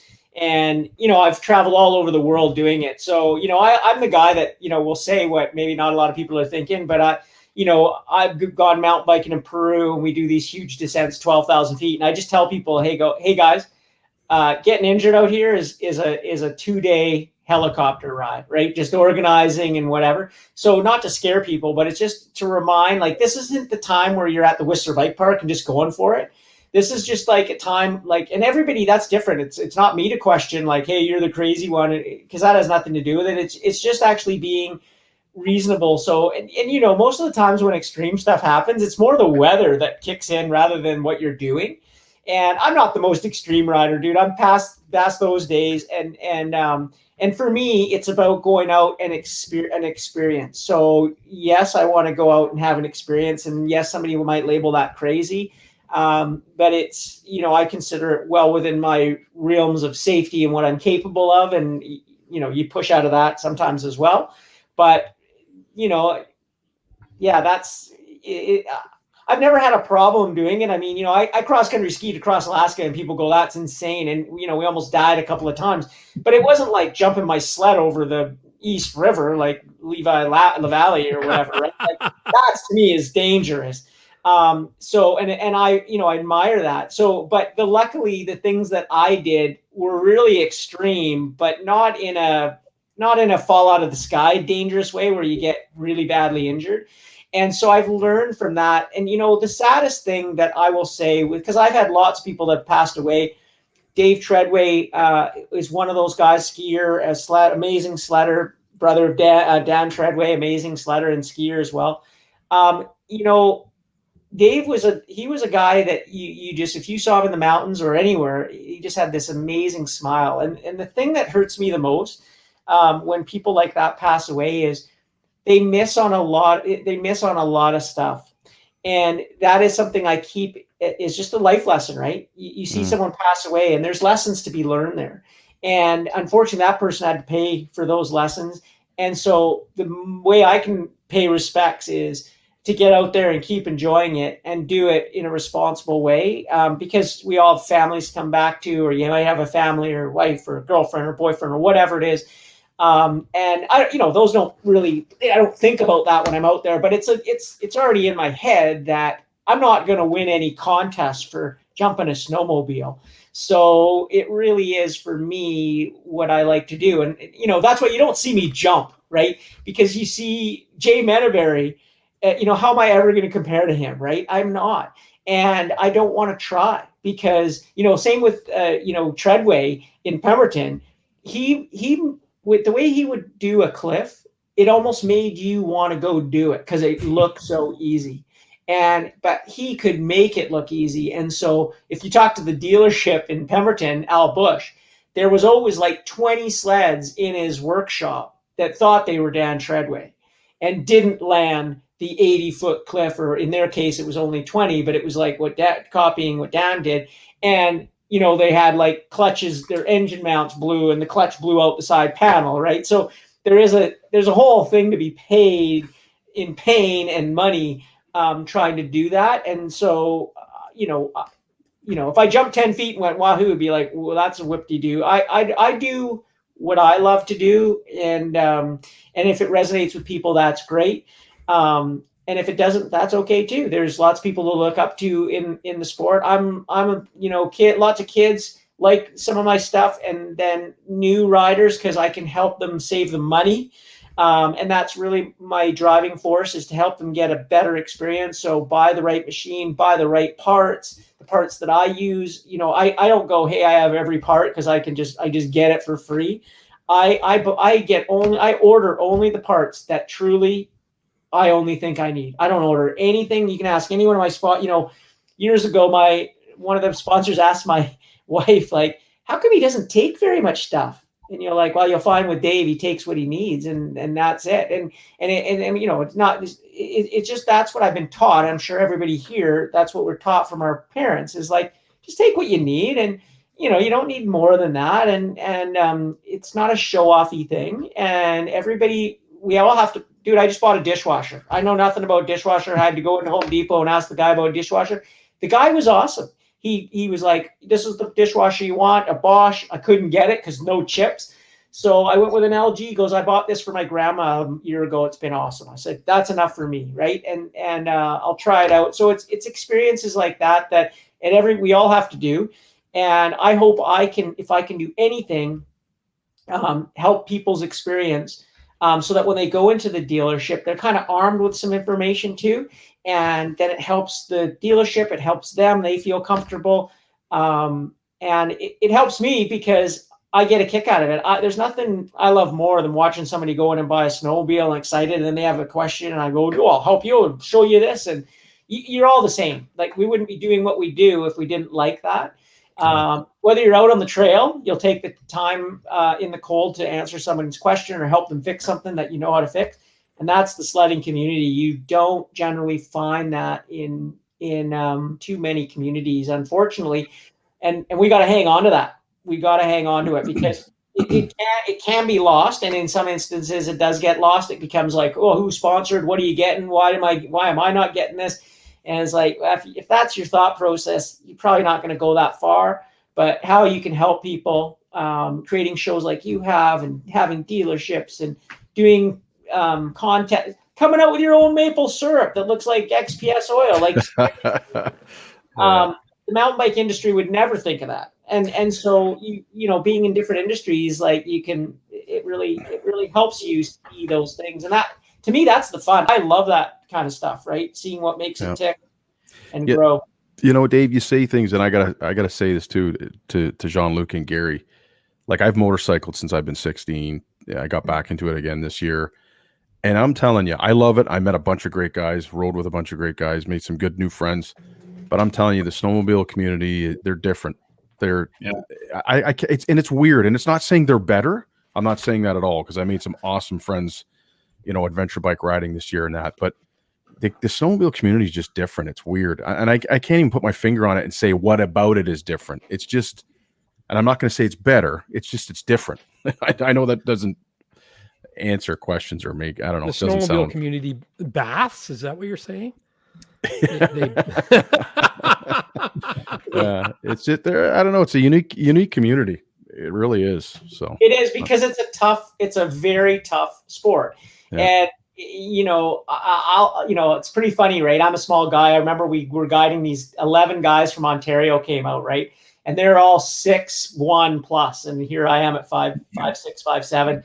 And I said, "Oh, you guys excited for today?" They're like, "Oh yeah, we ride all the time." And, you know, they're just going off. And I said, and this was one of the days we left Pemberton, and on the road, 40K in, was 3 feet of powder over the groomed trail in. Like, if there's a trail to ride in, it was like the ultimate of my lifetime. And 3 guys got stuck on the road. So I was tail guiding. I'm at the back helping these guys. We get up to the area, and Ray's like, "Where have you guys been?" I'm like, "These guys have been stuck on the road," and which is par for the course on this type of day. We get in, we go in, and we're on the flat field, but it's over, like, it's 3+ feet, right? I go into the field, and the other 8 guys they're all like vertical, right? And they're all stuck. And I came in there and just kind of boondocked around them, and they're all standing on their sleds. And you got to make a path for these guys, so when you get them unstuck, they can get on a firm snowmobile track. Otherwise, you're going to sink again. So I just made a track all around, and I remember them like just stopping. And when I shut off, they're like, "How are you doing that?" Right? And it would be the same if I came out there and tried to hang with you guys out east on the trail. I'd be way at the back, and you know, you could laugh about that, but you could also give me tips that'll help me get better and faster and whatever. So it's really where you are. And one of the things that is special about right now is that all of us here have seen how crappy machines have been, and we see how good machines are. So if someone who started snowmobiling like 5 years ago, they don't know what it's like to ride a ZX chassis for deep snow. And hey man, we didn't even make it to the cabin today. Like, we got to go back tomorrow. You know, now it's like, if you don't get to the cabin in 10 minutes, you're like a loser, right? I say this all the time. It's kind of like the cell phone, right? Like, I grew up without a cell phone. And it's kind of funny, because I told Gary this today. Facebook was down and Instagram was down. I don't know if it was BC. It was actually... No, it was global. It was global. Yeah. Global, yeah. So did you find it funny? Great day. It was a great day. I loved it. I didn't miss it, man. I was busy today at work. It was stupid, actually. So, but everyone was telling me that, yeah. But did you find, and it is interesting, right? You kind of, there's a piece missing. Like, you're like, I didn't check something today.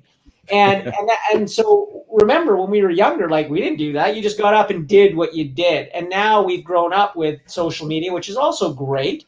but you got to turn it off too, or I prefer to turn it off. So we've seen both sides of it. And someone who grew up, growing up right now will never know a world without social media and phones flashing in their face or always being on them. So we're very lucky in the sense that, that's why, like, I remember when I'd be out sledding and you get stuck and some guy comes over, or you're going over to help a guy. I remember helping lots of guys who knew, and they're up in sweatpants and they're lying back and they're just sweating. And I was quite fit. So I'd come in, hey dude, I'll give you a hand. And they're like, holy cow, like you got a lot of energy, right? And it was just like, they grew up with sweatpants and Mac jackets and, whatever you could throw on.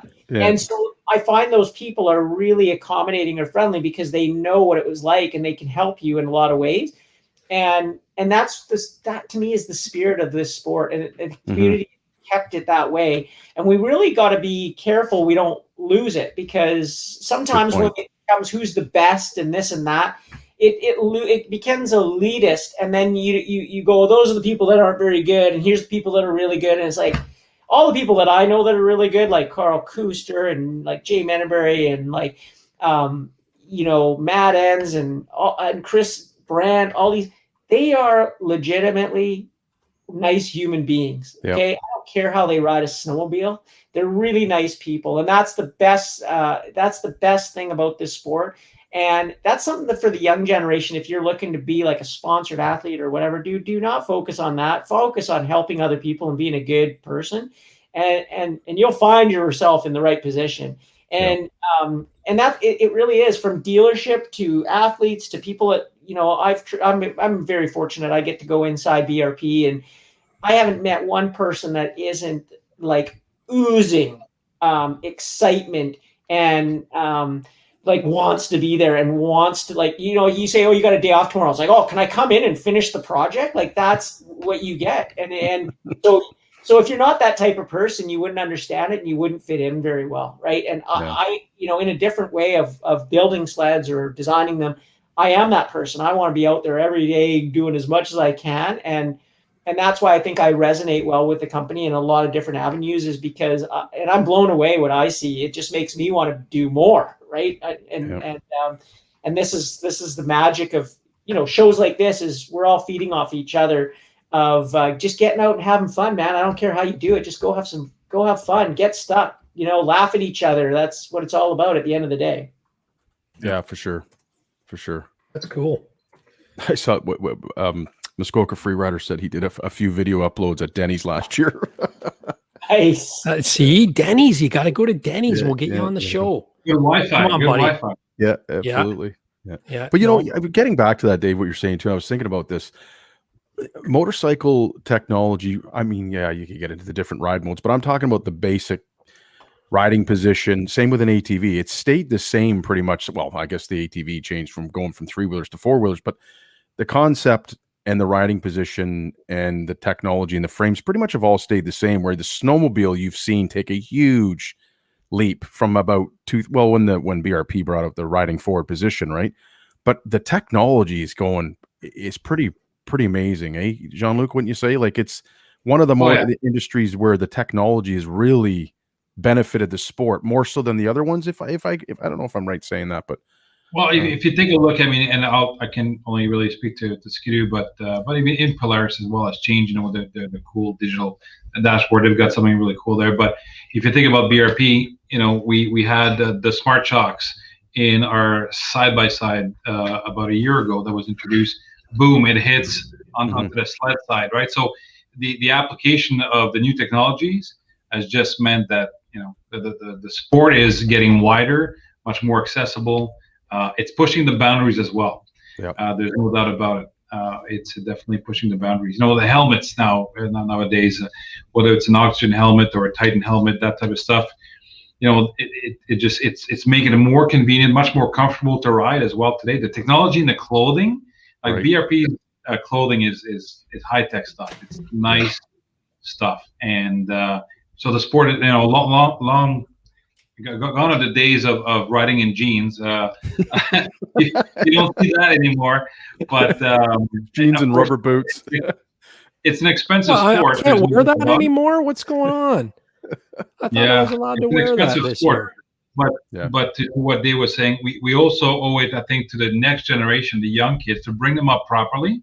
Right. With so they do the sport safely, and so they can preserve the sport and carry it on. It's quite important to do that. And Arctic Cat has introduced some more youth models. I can't wait for BRP to get back in that game. I think it's important. I'm a big proponent of education, obviously, whether it's on the ATVs or starting young, right? You got to start them young. Customers. Yep.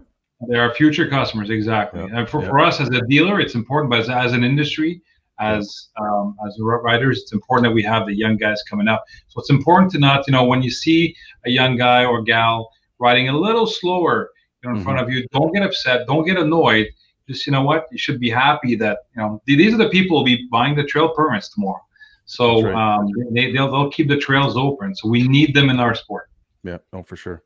That's funny though, talking about COVID pricing. I don't know if anyone's seen it. It was the other day on Facebook Marketplace, and the guy had his Mini Z on there, $18,000 or best offer, and it was a joke. It was a joke, but you should have seen the people coming in because of the sales of snowmobiles. You might actually get it. Oh my God, you should have seen someone said are like gold.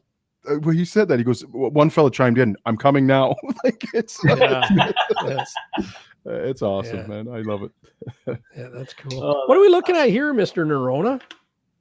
Well, I'm very fortunate. Like I say, where I grew up in Vancouver and Squamish and Whistler is it's a magical place. I ride. I think you guys know I ride e-bikes now, e-mountain bikes. I spent 16 years racing pro in mountain biking, in XC and marathon and adventure racing, and I now ride e-bikes every day. So I do about 1,000 kilometers a month on e-bikes, e-mountain bikes, on this terrain every morning. And it's and I will say it's funny, in my 32 plus years of training and racing and being outside, it's probably the best technology I've ever seen come out in something, and also the number one misunderstood technology that I've ever seen. People think you're lazy or you're cheating or whatever. It actually is it'll make you fitter. You'll pedal more, you'll do more, you'll have more fun.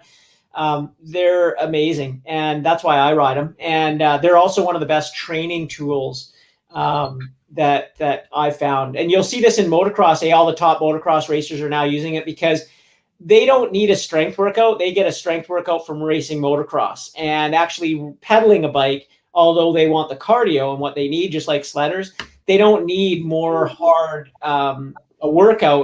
strength wise, because that takes away from their afternoon workout on the moto when they should be doing laps.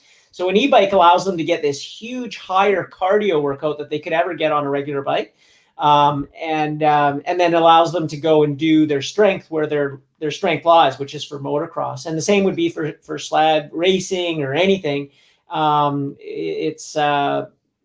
So this is a morning ride, a typical morning ride in Squamish. I used to ride a lot on my own. I still do, but I have now kind of a group of ex-racers and stuff that are all on e-bikes, and I've mapped out all these loops that we do each morning, and how far we'll go and different places we go, and we got a cool group here in Squamish that now does that.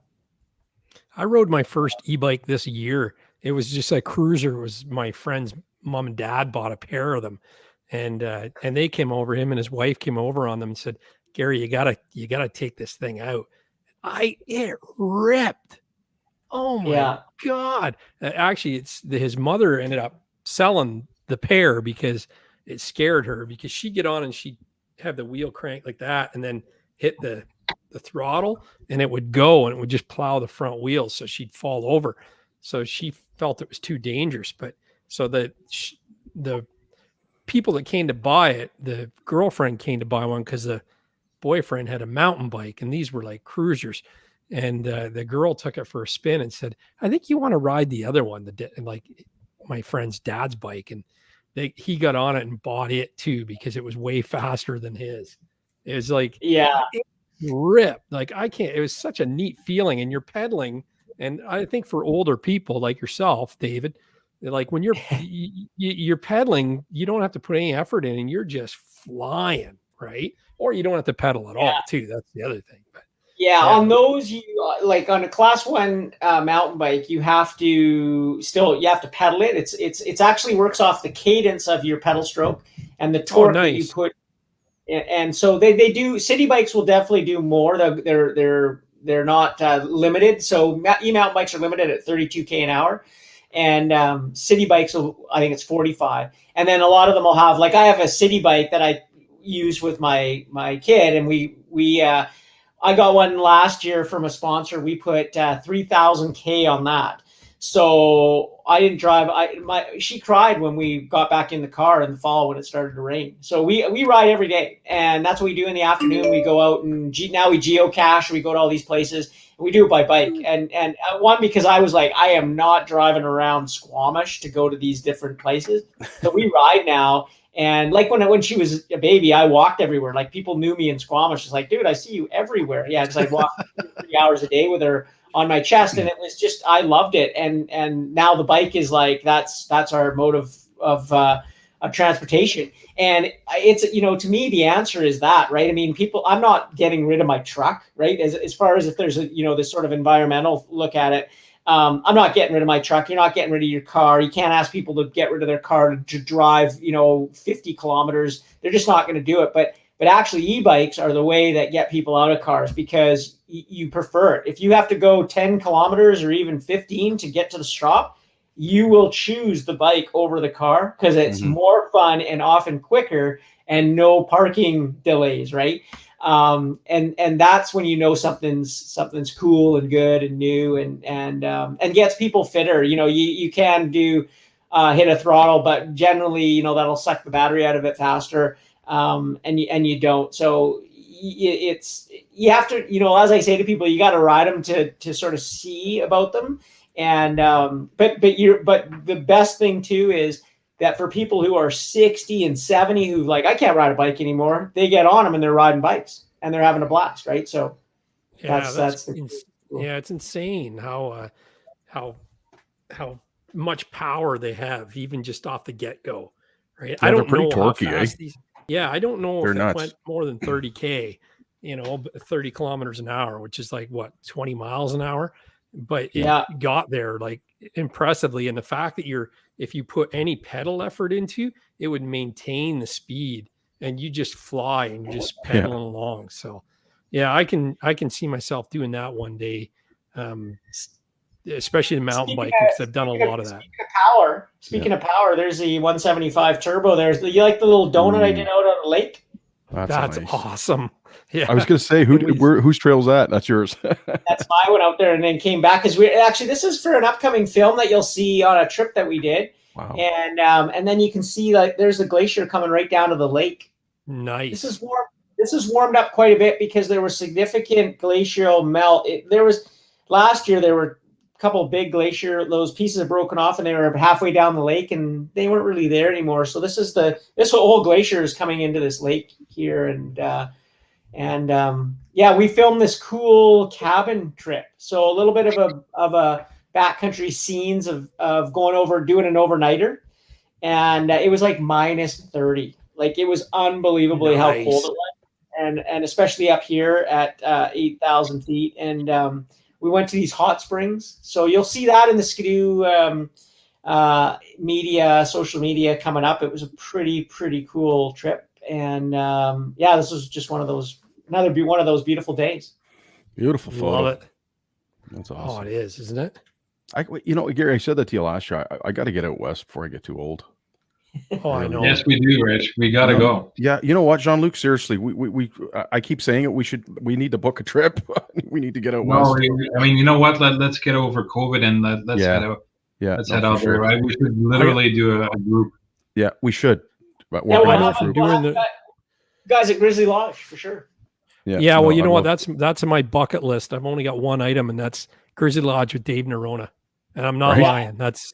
And we might have to go down the block and visit Carl at his place, and he's not too far away. This is at the base of that glacier, so we're just having lunch here.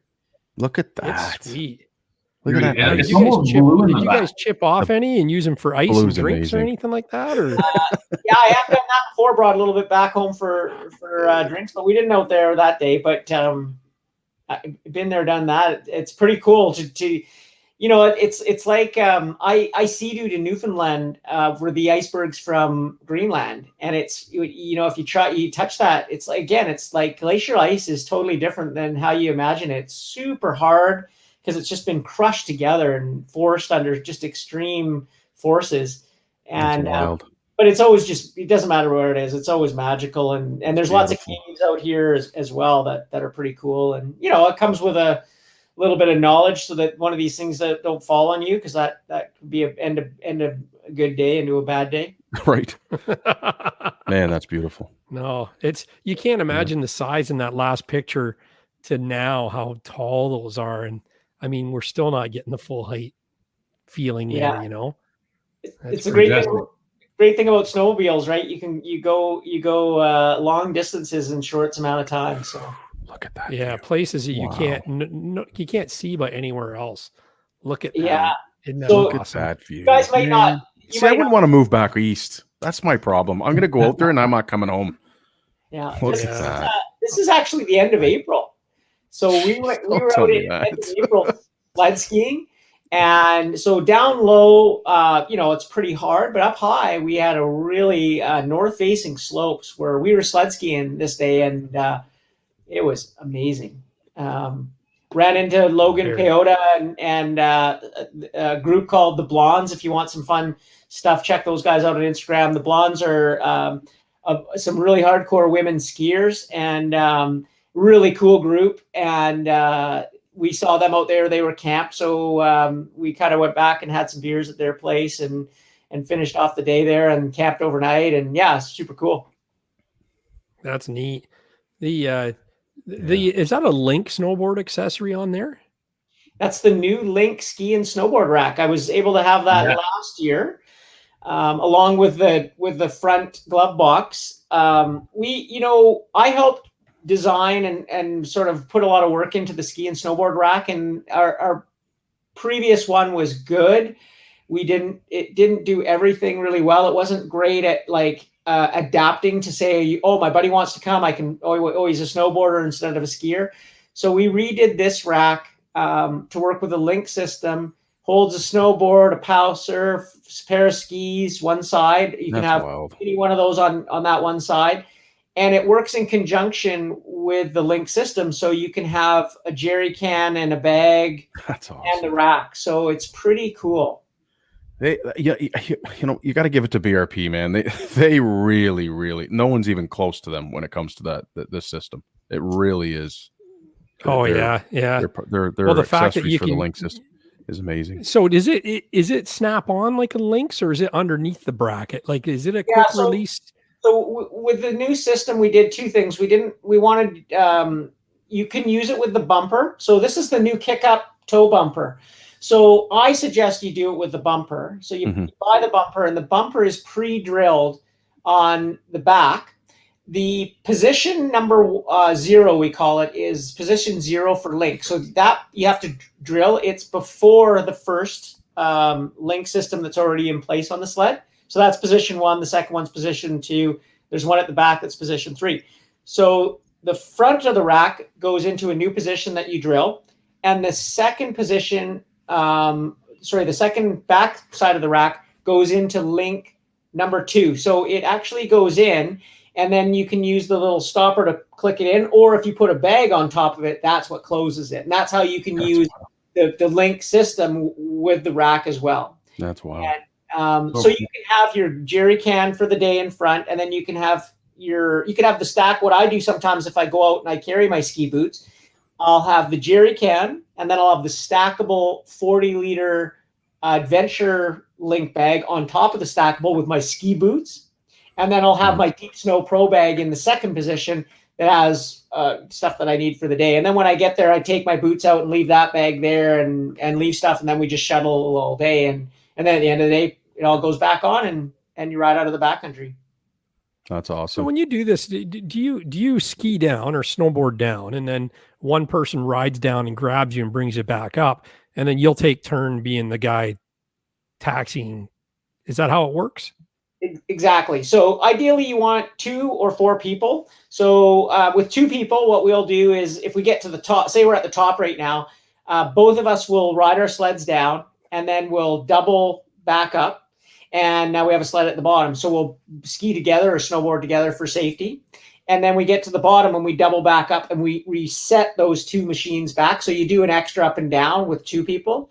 And if you have 4 people, then your 2 people are skiing down, 2 people are riding down, and you double back up and you just switch and you do that. So you can get more vertical in that way. I'm pretty efficient now with, why these racks tend to work well is because I was the one to tell them too that people think, oh, when you go sled skiing, you're all mellow because you look, there's no one else around. You got all these great runs, but it's like having a helicopter, right? You're like, let's go. And you want to do as many laps, especially at the earlier part. So how the skis or snowboard get on and come off is the most wasted time. And having a rack that works well, like the ski and snowboard rack that we have here, it's just seconds to pull the skis, put the skis on and take them off. So the faster you can do that, the faster you can do more laps in a day. And so I think, yes, BRP has done an amazing job at forward thinking of people who go sled skiing. I get it now. Well, why would you ski if you can sled? I said, well, unfortunately, it's not always super deep, but 15 centimeters, which isn't that great for sledding for me, is amazing skiing. And when it's super deep, that's when I sled. And then when it's not, I ski. So, and then when it's really not that great or it's hard to get to, I just park my snowmobile and I tour to lines that you can't get to or can't retrieve a snowmobile. And so I've always got something. And that's the best thing is I'm lucky I get to go out every day. So I'm always looking for new things. That's why I pow surf and why I ski and why I sled and do all the different things is because I'm out there almost every day. And I wouldn't want to do just one of those things every day.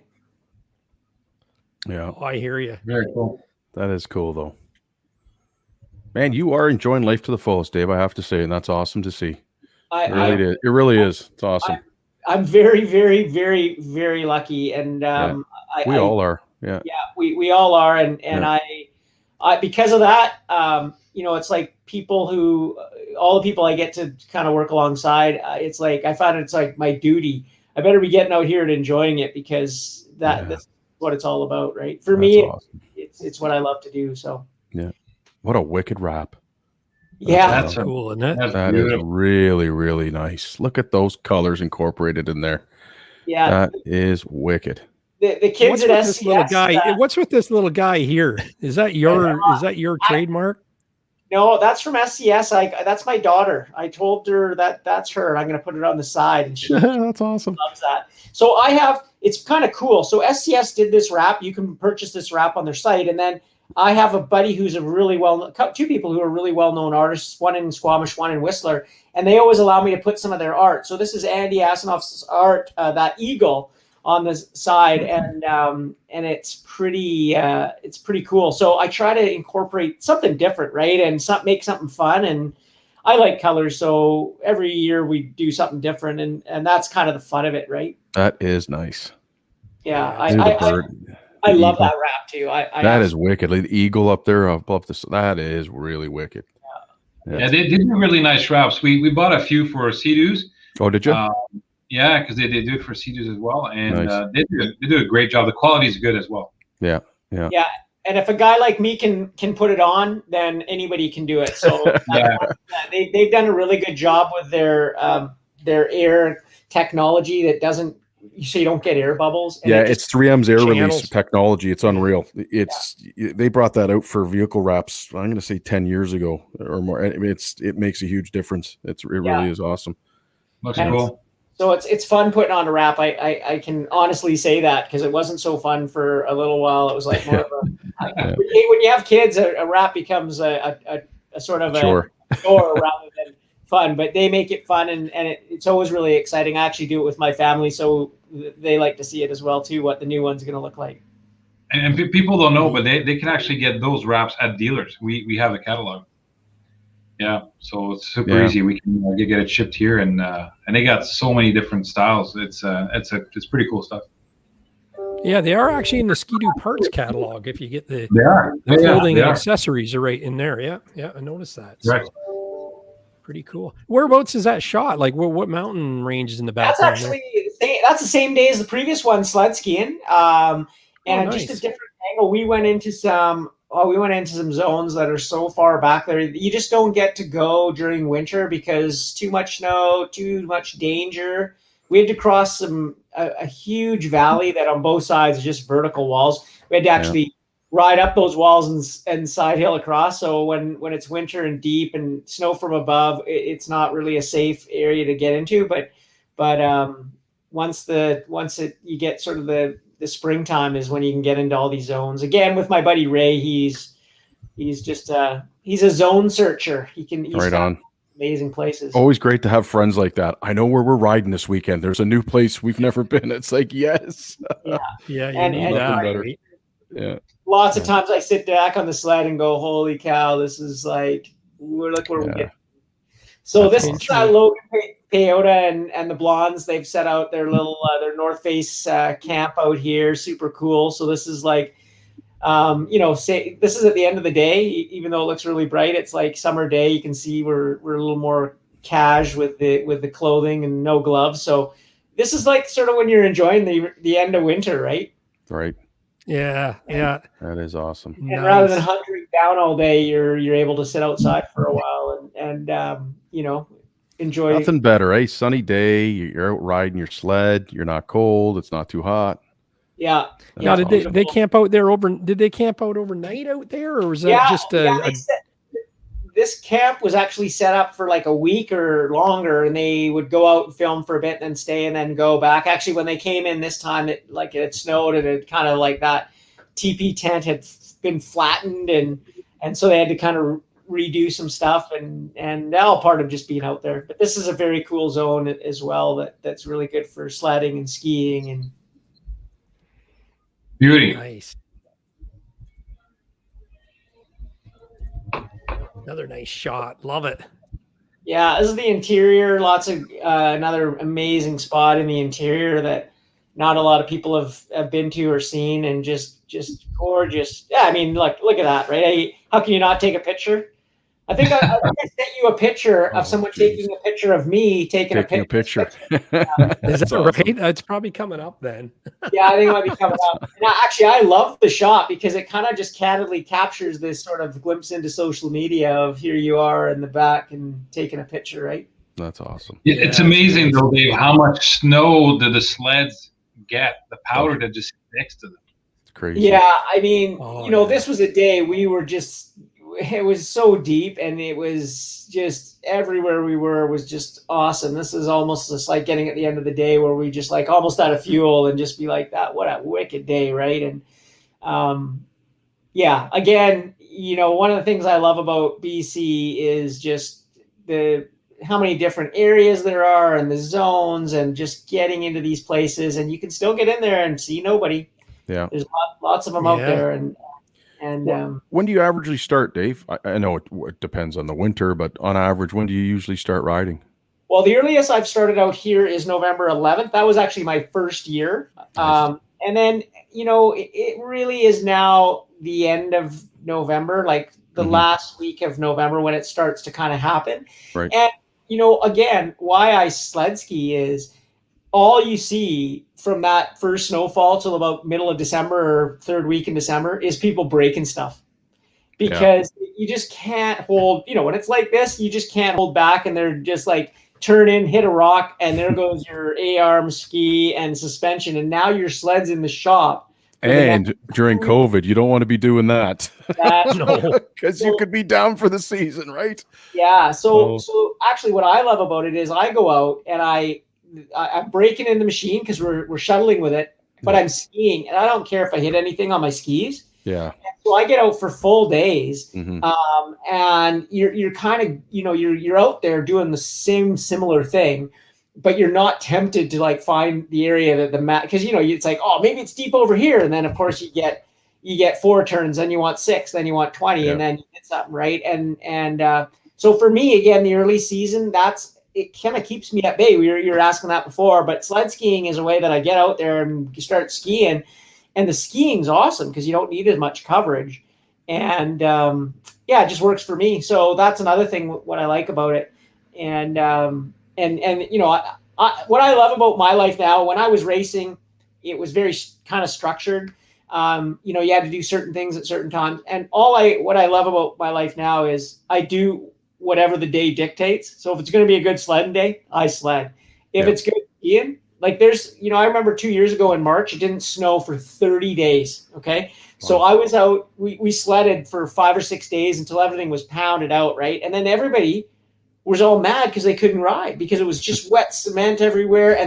And plus because it went bad after a deep cycle, there were tracks like this deep in the snow. We need a meter of snow to cover that at least. Yeah. But I was still going out every day, and it went -20, so it was even a pain to ski at Whistler, which was normally what I do. It was cold, so I would wake up early, drive my sled up 12K, park it, and tour. And I had this zone where I get 3 or 4 runs in a morning, and I'd go up and I'd farm the snow, like kind of like you're cat skiing, and then I'd go down. Be a dad for the rest of the day. I'd go back the next morning, and and you know the funny thing is after a week I was like, oh, I'm gonna have to start skiing on the mountain, and then it dumped 15 centimeters and reloaded my whole ski zone. That's awesome. Still wasn't enough to ride, so no one was riding, and everyone was grumpy, and I was just having the best time of my life. So there are times when it's just better skiing, and then there's times when it's good, when it's on for sledding. It's on like Donkey Kong, baby. I'm not skiing, I'm sledding. Yeah, that's awesome. That's good. I love it. It's nice to have the variety, right? Yeah. Look at another beauty shot. Wow, look at that. Look at the reflection of the sunset on the side of your sled there. That is wild. So you guys said you want to go to Grizzly Lodge. Yeah. This is Grizzly Lodge, okay? Oh, no way. I'm going to tell you about this day. I've got 3 good friends in the bike industry that sponsor me. They're called One Up Components. They make awesome stuff for mountain bikes. They all own sleds. So they said, let's go to Grizzly Lodge. I said, you bet. Me and Theo took them to Grizzly Lodge. These guys are awesome. We all had a great time. We all got haircuts at Grizzly Lodge. We all got mullets. And one of the days, one of my friends, he's Sam, he also snowboards. So he's like, let's bring our POW surfs this year. I'm like, I'm in. So we had this full day of sledding, and then everybody went back to the lodge, and we grabbed our POW surfers, turned around, and because Grizzly Lodge, 8 minutes, you're back up in the Alpine, turned around and went into the area we ride up, and we doubled up the road, and then we hit the trees with our POW surfs. And we did like 2 runs, and then we sat back, and this was the sunset we were rewarded with, right? And then rode down to the lodge. So it's incredible. It keeps you out there when you normally would go back to the lodge and miss this. We were out there doing that, right? So yeah, again, it's a magical place. Yeah, awesome. Man. Wicked. We went back and had full throttles and hot tubs. Right? Ah, nice. There he is taking the picture. Yeah. We're a little out of order there. Yeah. I can throw the iPhone around pretty good. See, we thought you had a professional photographer too. No, nothing like that. But you know, Theo and I, we like the same thing. We like getting lots of good photos and videos. So we enjoy riding with each other. And you know, that's a lot of my buddies. You know, I'm very grateful because it'll be, you know, lots of times you just want to ride, and you know, there's amazing riders out there, and they're not into taking photos and videos, and that's awesome. They just want to ride and ride. And I love capturing the moment for sure. For sure, yeah. And you couldn't do the job that I do if you didn't. And so I really like feeding off, whether I'm shooting somebody else or they're shooting me. It becomes this sort of like, oh, this is going to be a sick shot. This is exactly it, right? Like this is it. Yeah. The sun between the mountains is... between the two ahead, peaks, Rich. Sorry about that, Gary. The sunset coming down between the peaks, like that is like you can't get it's like a calendar, man. It's just but the best part, Rich, is he got his buddy Theo taking a leak here back in the distance. Yeah. Hold on a second right. here. Yeah. Right over there. There he is. Yep. There he is. I didn't even see that. That's hilarious. That's awesome. You know me, I always find the stuff in the background. Eh? Oh my God, it's hilarious.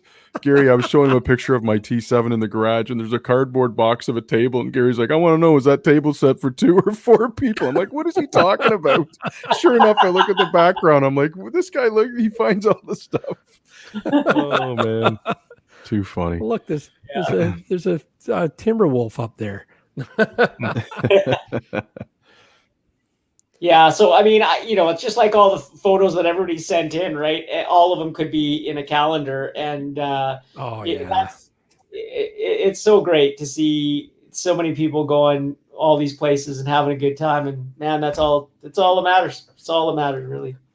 Yeah, it truly is my favorite part of the show, because you get to see things, and I always say, and I'm not the biggest rider out there by any means. I mean. But I enjoy seeing and living my life vicariously through the people that are clocking the miles down, right? So it's kind of neat, and to see a dream world like this is really something special. You can't imagine how deep that snow is when you get off the sled, and the sleds, like John Luke said, like it's amazing how much snow is on it, but it's not even sunken in. There's so much flotation there, and then Dave gets off, and he probably goes down to his waist. It doesn't matter what you're on. My little 600 E-Tech, the 09 last year, I kind of missed a turn, and when I stepped off, I went woof, right up to my chest. It was like, holy crap! Well, that's like when we released the turbo down in the US, and we had just the most amazing conditions for it. Like, you couldn't ask for better, and it just showcased, like what we're doing now with these turbos is just incredible. I mean, it just makes it a next level of fun that you have to almost relearn what you could go through, because you're just like, I can't go through that, and that machine will do it. And it's almost like a trials bike. It's like it'll do it. It's whether the rider can or wants to. And that is an amazing time. And, we still got ways to go, right? There's always going to be more, better technology. The engineers at Skidoo are not sitting on chairs. They're not relaxing one bit, and they never have. And I think, again, we're so lucky to be able to, purchase, ride, have fun on these machines that we just can push to the limit. And they're just building them bigger, better, badder, for us to go have fun. And it's certainly something I say every time I get to go into BRP. I always thank, whether it's the engineers or when I went to Rotex, I just thanked everybody. I just can't believe what you're doing, especially for a company in Austria that doesn't get to use any of the products that we sell, except for the cart that they now have, the Rotex cart. The road carts, yeah. That's the only thing they can use in Europe. So no Sea-Doos, no switches, no Can-Am product, no snowmobiles. But yet the passion of these engines, the heart, Rotex, comes out of this place. And like the development of that engine, like they make the parts to make the parts for that engine, a lot of them. It's true. When you go, I felt guilty in the sense that, I grew up in human powered sports, and I love motorsports, and I love ingenuity, but there's so many more people deserving to go through that factory than me, I felt, which is why I take pictures or do videos there. Is like, we were just kids in a candy store, and just at I was there with Carl, luckily, and Carl knows so much more about that. And he's, so much more into that it was fun walking through with him and everybody else because of that. And, these are the things that, I'm so lucky to do. And, one of the reasons why I shoot a lot of videos and stuff is literally to show people, like, hey man, anybody can get here. If I've gone here, you can get here. These are the areas we're all seeking out and trying to do. And if you don't get to go into Rotex, I'm going to film it and show some fun stuff of the joy that anyone would have, and the respect level of these engineers and people that work in these companies is next level. It's amazing. I've heard everyone that says that when they take the tour of that factory, they say it's absolutely mind blowing. Like the energy you feel out of the people that working there, they say it's pretty amazing. So yeah, and just the assembly line, how they have it like down to a T. There's seconds for each job. If you drop a screw and you're not able to pick it up in that time, there's a manager that walks around that will pick it up, and they'll hit a button which actually accelerates a song. So the songs change from this cool song that goes. Everyone starts panicking. Yeah. And then when they can't do it, the Beatles comes on. No, and that's the point. And you just see people like, and it's this assembly line doesn't stop, right? So it's moving along. It's all magnetic, and just you see that and you go, holy cow, this is like, I never knew how these were built. And like it's much like the car industry, right? It's like you have to go through and see those robots doing all this thing and whatever. It's incredible. And the coating of the cylinder, that's a special machine. They built it, designed it, and do it like it, and you see it go in and come out and cracking the rods, right? Like how they do that. It's next level stuff that you just kind of go, wow, there's a new respect for like, the engines that you get and the engines you're using out of the backcountry that we just use willy nilly. Like, just slap it to the bar, man. I'm gotta get out of this place. You take it for granted, right? Like, yeah. I did a vintage enduro race, and there's a 1970. Well, there's more than that, but back in the early 70s, the Can-Am MX bikes had Rotax engines in them. Yeah. And they were something to behold, Yeah. So now that factory has a lot of history. That engine manufacturing facility has a lot of history. It's pretty amazing. Yeah, and it's the same, if you go to where they do XPS, it's the same mentality. People just think oil's oil. I was kind of one, oh yeah, whatever. And you go there and the design, and they'll tell you what base oils, where you can get them. There's some oils that if you just add a regular base oil and add a synthetic product to it, you can call it a synthetic oil, but it's not a synthetic oil. It's just got one. Not true synthetic, yeah. Like they know the DNA of each oil, and I'll tell you one thing. Like today, we were requested to send a sample of oil out of an engine that blew, and because they suspect that it's not our oil, and sure enough, I mean, it's difficult for us to say, but they'll be able to tell whether or not the engine's been properly maintained, the age of the oil and what happened. So the DNA of each of the oil is very different from one to the other. Isn't that something, eh? That's amazing. Yeah. It's insane, but these guys and gals are just mind-blowing stuff. No, I swear I was running XPS. Meanwhile, he was running Canadian Tire oil. Well, oh, sorry, no knock at them, but you know what I mean. When I went into that factory that does XPS, what I was blown away mostly is you kind of go in there and think, okay, you make an oil for, let's say, $20 and it sells for $50, right? And there's a lot of companies that do that, and they make a lot of money and they are able to market really well, right? And you go, hey, that's a good order. Oil, it's better. It's $10 cheaper than XPS. But actually, also what you realize with XPS is their oil is $60, and it probably costs almost double the other oils to make. So they're actually making less of a profit on it, and that's why you don't see a lot of promotion around it, is because that costs money, but the oil is better. And so you have to decide as a consumer, again, the way to save money, if you really want to save money on oil, is buy bigger batches of it. Like buy the big jugs. Just buy the big jugs. Buy the big jugs, and you're always going to use it, right? So I tell people, this gets back to our conversation of, I usually have the oil that I'm going to use for the season at the beginning of the season. Yep. And I don't like going to the shop to buy one bottle. It feels like you're just like, oh, I can't share with anybody, like a little bit of somebody oil and helping them out, because you're like, I only got this much left. And without hoarding it, you don't need more than you need. And that way, I do the same thing with belts. I always have 2 belts so that I have one on my machine, I keep one on my truck, or I have it at home. So if I go through a belt, I can instantly put another one on. I don't have to rush down to the dealer. I've already paid for it. And when you do that, you buy a bigger oil at the beginning when they have their open house, and they usually give you a better deal on everything. And so again, it saves you time and energy and money. It saves your dealer time, energy, and money. And everybody wins from that. So again, if you want to save money, that's how you do it. There's lots of great oils out there. I'm not, XPS is, when I went through there, like the way the guy was showed me what they do, I was like, holy cow, like you guys go above and beyond what you really need to do. Yeah. And it's just because that's why you have shot on your snowmobile. That's why you have a ski and snowboard rack from BRP. That's why you have these amazing link bags or the clothing.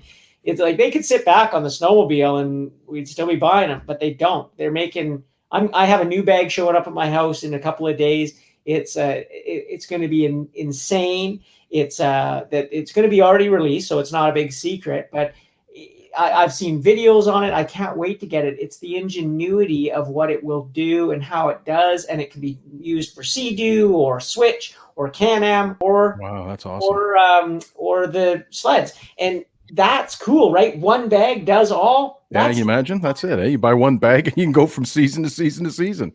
Which bag is that, Dave? Which bag did you get? It's going to be like a backpack bag. I forget the name. I'll have to make up a name for it, but it's going to be, I think it's released this year. I think it's out. Is it an adventure or something like that? They told me that I don't have to keep it secret. Like, some of the times I get bags and they're like, you can't show this. And then it's in a picture and I'm like, oh, I'm so sorry. And thankfully not a lot of people pick up on it, but it's the hard part because I had the glove box bag for the turbo all year and they were, not many people had them. I am very honored to help with the bags and parts and accessories that people within the company trust me, and they've sent me a bag. And I was like, I only have one. I have 2 turbos. I need the two. And it's like we don't have them, and so I had to run a riser bar bag on one of my sleds, and I got the what I called the frunk on the other bag on the sled, and I could almost not use my riser bag after using the glove box bag. It's so rad and it works so well. And I have the USB in there. I can charge my GoPro, my phone. I just do little things. It's so easy to get into and fast, and it's warm. It's a dry heat, not like a wet heat that your glove box is.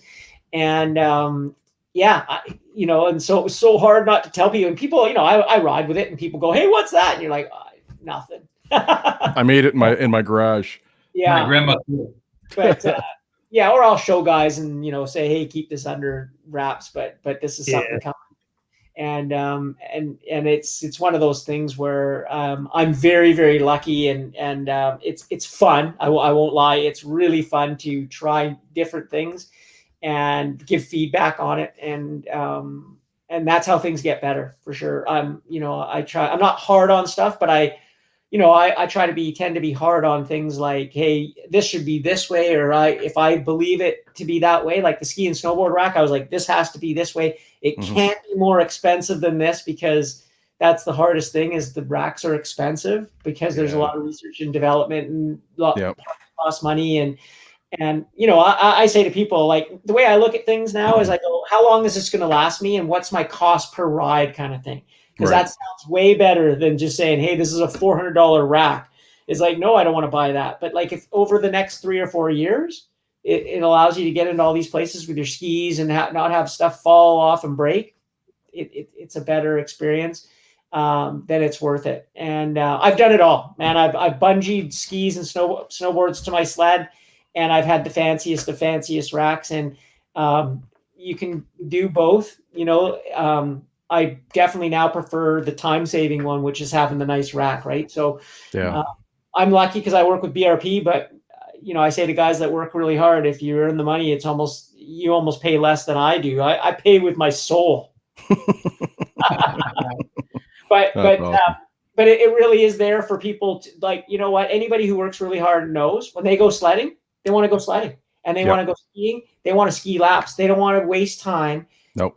Figuring out things, and that's what BRP realizes and makes their product around. And that, people will go, oh, this helps, new riders. I'm like, if it helps a new rider, it helps everybody. Everybody. Yeah, and for sure. You won't see products that are just going to help the people at the top and the bottom people suffer ever from BRP. They get it. They know how to make every one of us, wherever we are, a better rider. And that's on Can-Am, Sea-Doo, the new Switch. I'm still not good at docking my boat, but like, I was like, I wish I had that Sea-Doo steering for my boat, because it just makes sense, right? It's like riding a bike into the dock, right? And easy. it just makes people makes it easier for everybody. That's awesome. Absolutely. That is awesome. That's cool. So, Dave, how do people find you online and social media and stuff? How do people follow you? Well, your adventures. Yeah, thanks. So Instagram and Facebook, I'm just Dave Norona, and it's Norona it's just like Corona beer, but with an N. Nice. And I've got, I started this year a new thing called Sledder Series. So it's it's on my YouTube channel. And again, it's going through like what I carry in my tunnel bag, what I carry in my backpack. You'll see it littered with new products. Like I did one recently on a bivy sack that Mountain Lab Gear does.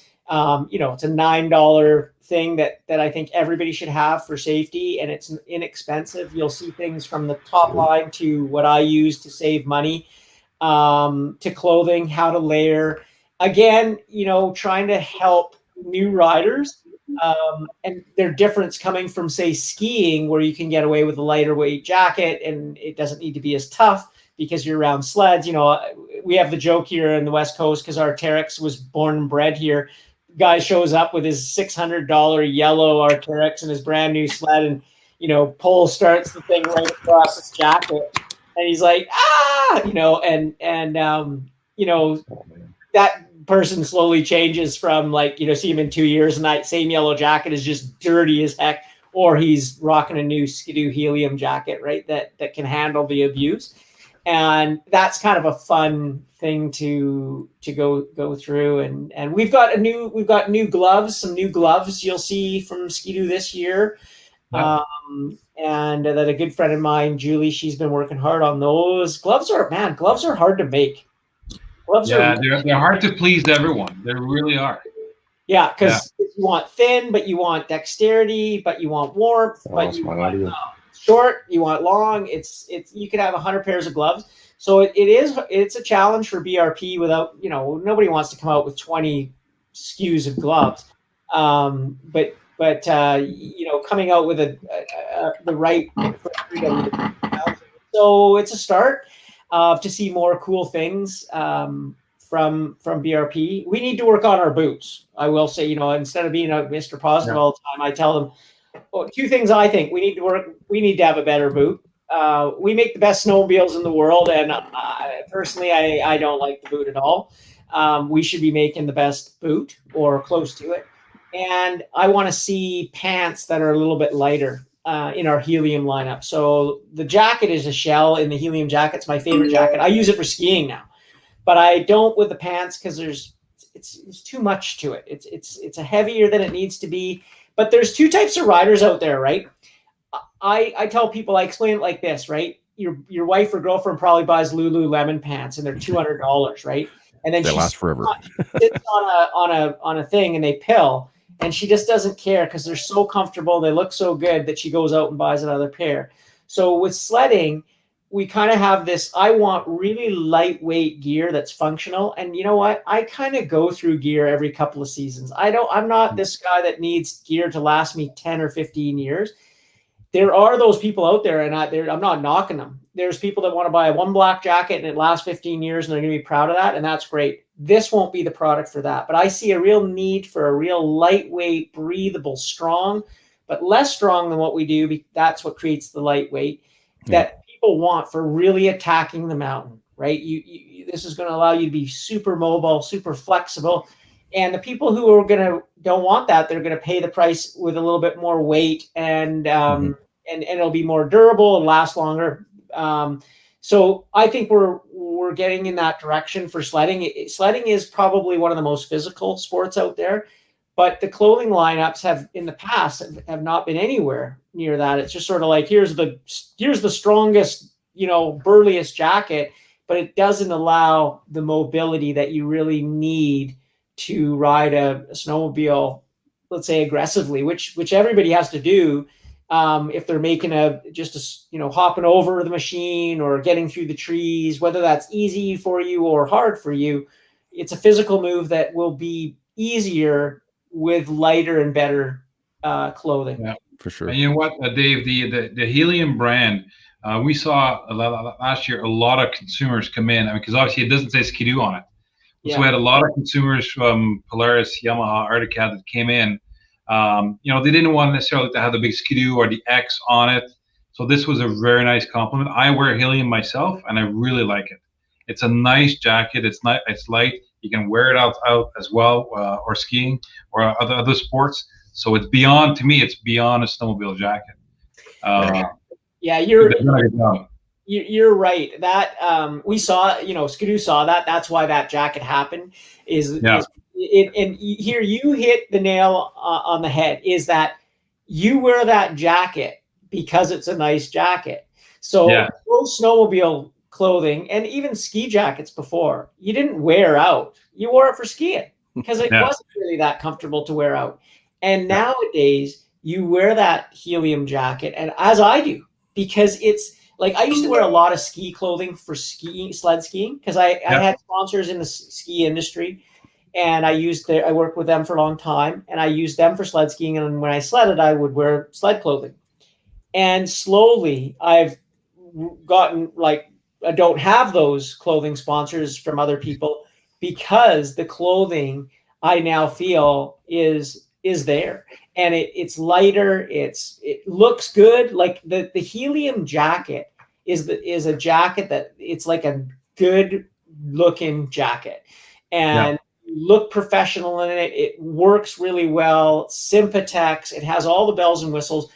But at the end of the day, you could go to the movies or out to dinner and throw it on just to stay wet from the car over, and it feels like you're wearing like a great sport jacket. And that to me is the secret. Again, it knocks more boxes. The more you wear it, the more you enjoy it.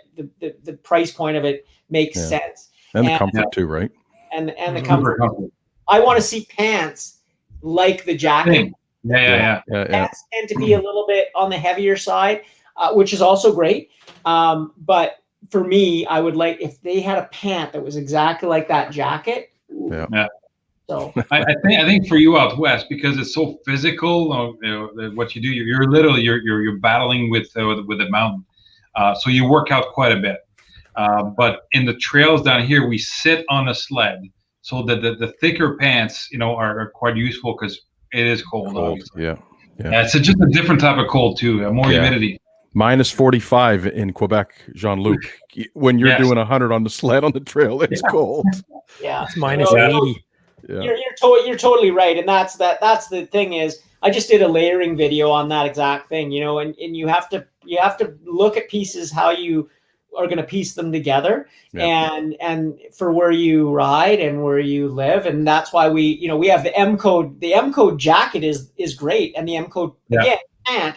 I wish, what's great about the M code jacket is for a lower price point, you get two jackets, right? So you get the 2-in-1, you get the synthetic insulated jacket. So on those days in Quebec when it's really cold, you wear them together. What I do is I take the insert out and I wear the insert to the hill, and I use that to take my sleds off. So if it's getting dirty or getting water on it, don't really care. Last thing I take off is that, put my M code jacket on, and then I'm out using it. So again, you have these two, and again with M code, I wish the pants did that, because the insulated pants, which I do really like, tend to be, except on the cold days here, they're too warm. And but I will say what also is great about M code is at a lower price point, it works extremely well, right? Let's not face the facts here. We are in a little bit of and I talked about this in my video. We're in this okay, this is 20,000 waterproof breathable. This is 40,000, and it's like the race is on for the number, not really do we need it. And if you ride in the rain, you need Sympatex. If you're in wet weather, it's going to perform way better. But I found with the M code with RPM is that because it's less waterproof, it's kind of in a way more breathable. The pores are more porous. So I on the coast where I really shouldn't can easily, and I enjoy the RPM because number one, again, it's cheaper. And even though I may get the jacket for free, as some people would assume, I prefer it because I prefer promoting a $300 jacket than an $800 jacket. It's something I would look at when I was going to purchase something. So it really does matter. And if I was riding in the rain, I would prefer the Sympatex. It's not $800, it's $500, but I would prefer the cheaper jacket if I could have, if that's what I could afford. And it's good to know that at the lower level of price, you're still getting really good waterproof, breathable. That would only matter if I went out in the rain. I don't know about you guys, but if it rains to the top of the mountain, I'm probably not going sledding that day. Yeah. So when I go, it's snowing, and snow is totally different interact on an outer piece than rain does. So it's important for consumers to know this, because they can get caught in this. I need to spend, they already bought the $20,000 snowmobile. Then they go, oh, I need a $500 jacket, and I need a $400 helmet, and I need a $1,200 Avi pack. And it's like, hang on a second.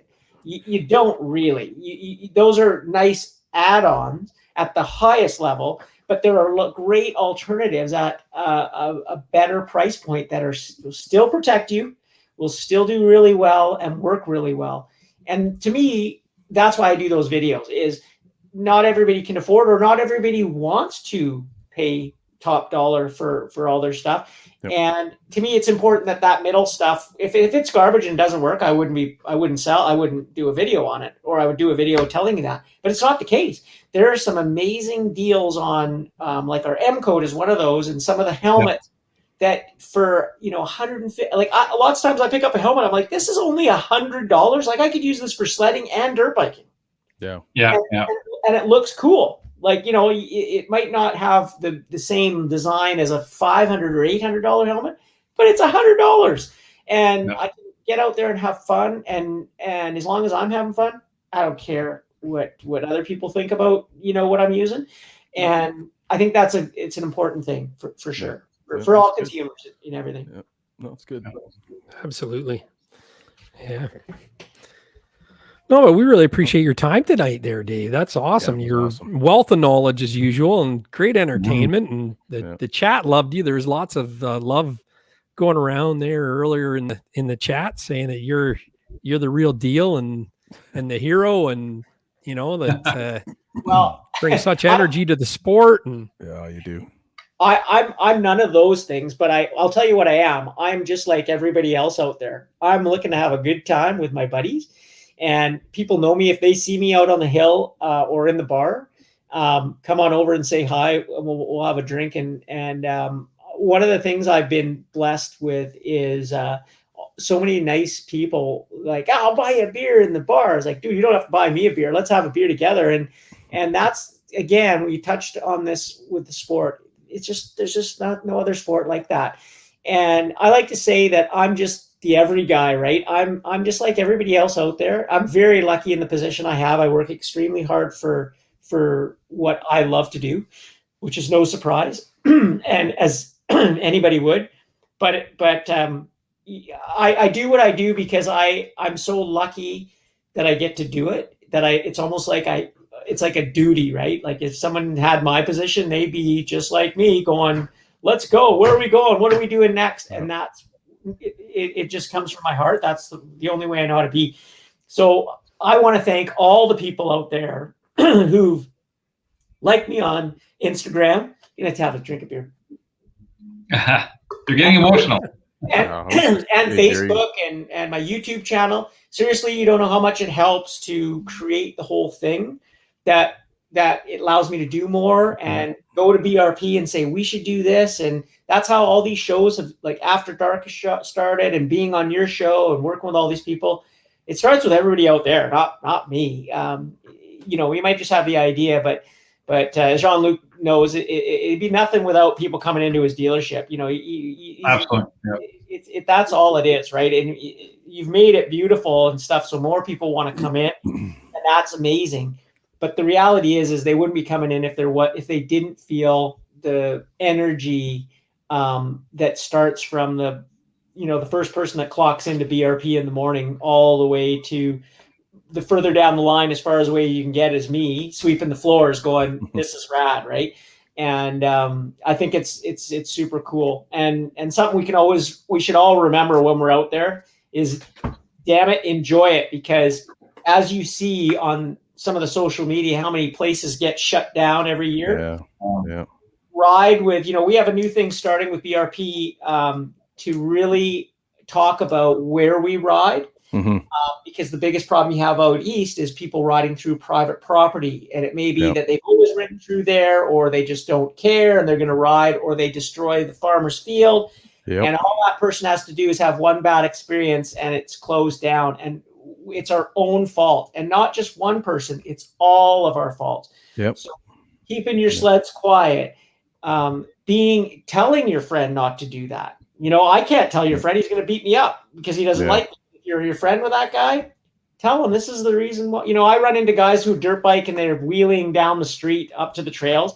And I sometimes ride my dirt bike on the street. If a police officer sees you and you're doing 20 and it's 2 blocks, it's no big deal. I'll tell you when it becomes a big deal, when you're ragdolling in a wheelie, because nobody likes that guy. Yeah. And that's the guy that brings the police to make sure none of us get to do it, right? So don't be that guy. And if we all just use our common sense of, don't ride where you're not supposed to, ride where you are. We'll keep all these areas open. But man, it pains me when they close down a little area, and you guys see it best, right? One little area gets closed and it closes like a huger area because you can't get. Yeah, we're taking a beating this year. I noticed when I bought, I don't know if you bought yours yet, Gary, but or you, Jean-Luc, if you've heard some, but when I bought my pass for this year, the OFSC, they had a video before you'd go into do your educational video, fill out your forms, telling, it was a great video saying, stay on the trail. We're losing trails. You know, so and you know what I mean, to a certain extent, part of it is we've got to educate these new entrants. Now there's some yahoos, there's some cowboys, and then there's the people, they don't know where to go, and so they just think it's they see those beautiful images of the mountain sled going everywhere, anywhere. It's not the same down here, right? We need to get on the trails, and you said something earlier, Dave, that you want to enjoy your life. You're very grateful for what you do. On the back of my business card, everyone here at Energy's got a little thing at the back of their business card, but on the back of mine it reads this. I don't know if you can see it. Here, let me get you big. Okay, hold on a second. Yeah, hold on. I just got to move you around here. There you go. It's a short trip. While it's alive, a short live. Trip while alive. Live. That's awesome. Malcolm Forbes. Yeah. I'll tell you, I've lived my entire life with this saying, and it's actually part of why energy is energy. And it is a short trip. We're only here for a short time. Might as well enjoy it. And tonight is a very good demonstration of that. And being with the 3 of you is pretty awesome. Yeah, no, it's good. And I want to thank all you guys, Jean-Luc for sponsoring the show again, and Dave coming on. That's awesome. And Gary for running it. This takes a lot. Like, he does a lot of hard work behind it. It takes a lot, but the snowmobile, we needed this, and I'm just happy that he did it, and it's growing leaps and bounds, and it's awesome. And it's good to have the camaraderie of everybody around, and it's an amazing show and great guests and great sponsors. So it's awesome. Yeah. No, thank you, Rich. I appreciate you coming back too. And it's only as good as the guy below me here and the guy on this side of me here as well for making it all work. And also Chris from Fast Track Traction Products. I mean, can't thank them enough as well. So it's going to be a good year. We got a lot of neat stuff coming up, and hopefully we can get the guests in line, because I'm ecstatic. I mean, I went back and forth on doing it again, and and then a few guys reached out to me and asked me when it's happening. And then it's like, okay, we got to do this. So it just in the last few weeks, it was like, okay, I'm going for it. We're doing it. And Jean-Luc was in, and everybody came together. So it was awesome. So you're making it happen, buddy. Yeah. So no, and we enjoy it too. Like Rich and I, we only got together once last year, but we had a hoot when we did. And and it's almost like we've known each other our whole lives. And it was just last year when we met, right? We're going to ride a lot this year, bud. I'm looking forward to it. We're going to get out, and I want to get out with Jean-Luc too as well. If we can do a Quebec trip or what, it's. I'd love a Quebec trip. That'd be great. Go back to my roots. It'd be cool. Yeah. No, that'd be great, guys. It'd be awesome. Yeah, and one day, Dave, we'll get out west. I want to get out and ride with Gary and Jean-Luc. We'll get out west. We have to. Yeah, we got to do. I really want to do that trip. I mean, I lived in Banff for 3 years, and aside going, I worked at a ski hill, so aside taking the sled up and down the mountain for ski-related reasons, I never really experienced the big mountains out there as much as I would have liked to. So that's on the bucket list for sure. Yeah, Nice. well, you guys are only a flight away, right? So it's actually pretty easy. And whenever you're ready, I'll be ready, and we'll get the good zones and start the planning. And likewise, anybody else out there, back east, anywhere else, if you guys are thinking of coming out to BC, check out Muskoka Freerider for sure and see what he does. But also, any of us, send us any of the ambassadors of Skidoo. That's what we're here for. If I can't answer the question, I'll pass you on to someone who does, and they're the same. But follow them on social media. Don't be afraid to send us a message, whether you like something or don't like something, or you want to see something. For me personally, I'm always it's like you, Gary. You want to know what people want so that you can have guests or do things that people want, and if you don't ask, you don't get. So I think that's it's super cool having Jean-Luc on here and the dealership. That's a new element there. There's other people who might want to be on, and lots of cool things out of there. And I think hats off. I can't hats off for the maple syrup. I might have to steal that idea. Yeah, that's right. Well, you know where to get the labels printed anyway. Yeah, Right. I go directly to the source. That's right. Exactly. Yeah, that's awesome. So, but it will be a part number next year in the catalog. So. No, yeah, it will Probably will be, yeah. BRP will be reaching out to Jean-Luc. We need to add this into the. No. Will I be able to claim copyright protection on that because even though I ripped off the XPS brand, or should I not go there? I asked for permission. I will tell you, I did ask. I said, "Is it going to be okay?" Because it's a bit of a wink. Oh, it is. Yeah. But they were cool with it. So anyway, awesome. It's not like we're selling it either. We're not selling this. No, it's true. No, you're just giving it away. Yeah, it's an awesome giveaway though. I think it's called fair use. Like as far as that goes, like I've changed it more than 7 times, but it's also in good. It's also in good taste. So, There's a U.S. dealer who begged me for a couple of cases. I can't. I need it for myself. Yeah. Well, it's odd that he'd want the Energy logo on it too. So. Well, that's what I told him. I said, "Did you not see my logo's on it?" He said, "I don't care." I'm like, "Well." Yeah, that's awesome. And then he wonders where all his customers go next year. Where did that guy go? I want a bottle of syrup. Yeah, I'm snow checking Yeah. next year. Yeah, that's awesome.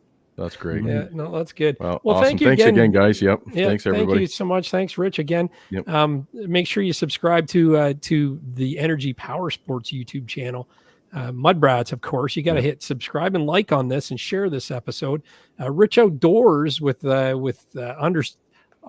capital R and then lowercase Rich and then all caps Outdoors, and you'll know his channel when you see it. And and also Dave NORONA too. Make sure you follow him on all the social and subscribe to him on YouTube too. He's got some awesome stuff happening there. So anyway, it's been a great night. It's been happy, and I love the love you guys have thrown my way, and we'll make sure we keep this rolling for you. We're not going to be around next Monday because it's Thanksgiving here in Canada. So we will see you the Monday after that on a weekly basis. So hopefully you enjoy that. You'll get notifications on it. But I'm going to roll the credits, guys, and we'll wrap this thing up. But stick around and we'll chat afterwards for a bit. Awesome. Thanks, guys. No problem. Thanks, Dave. You. Thanks, John. Yeah, I just got to find the outro now. Get the right one here.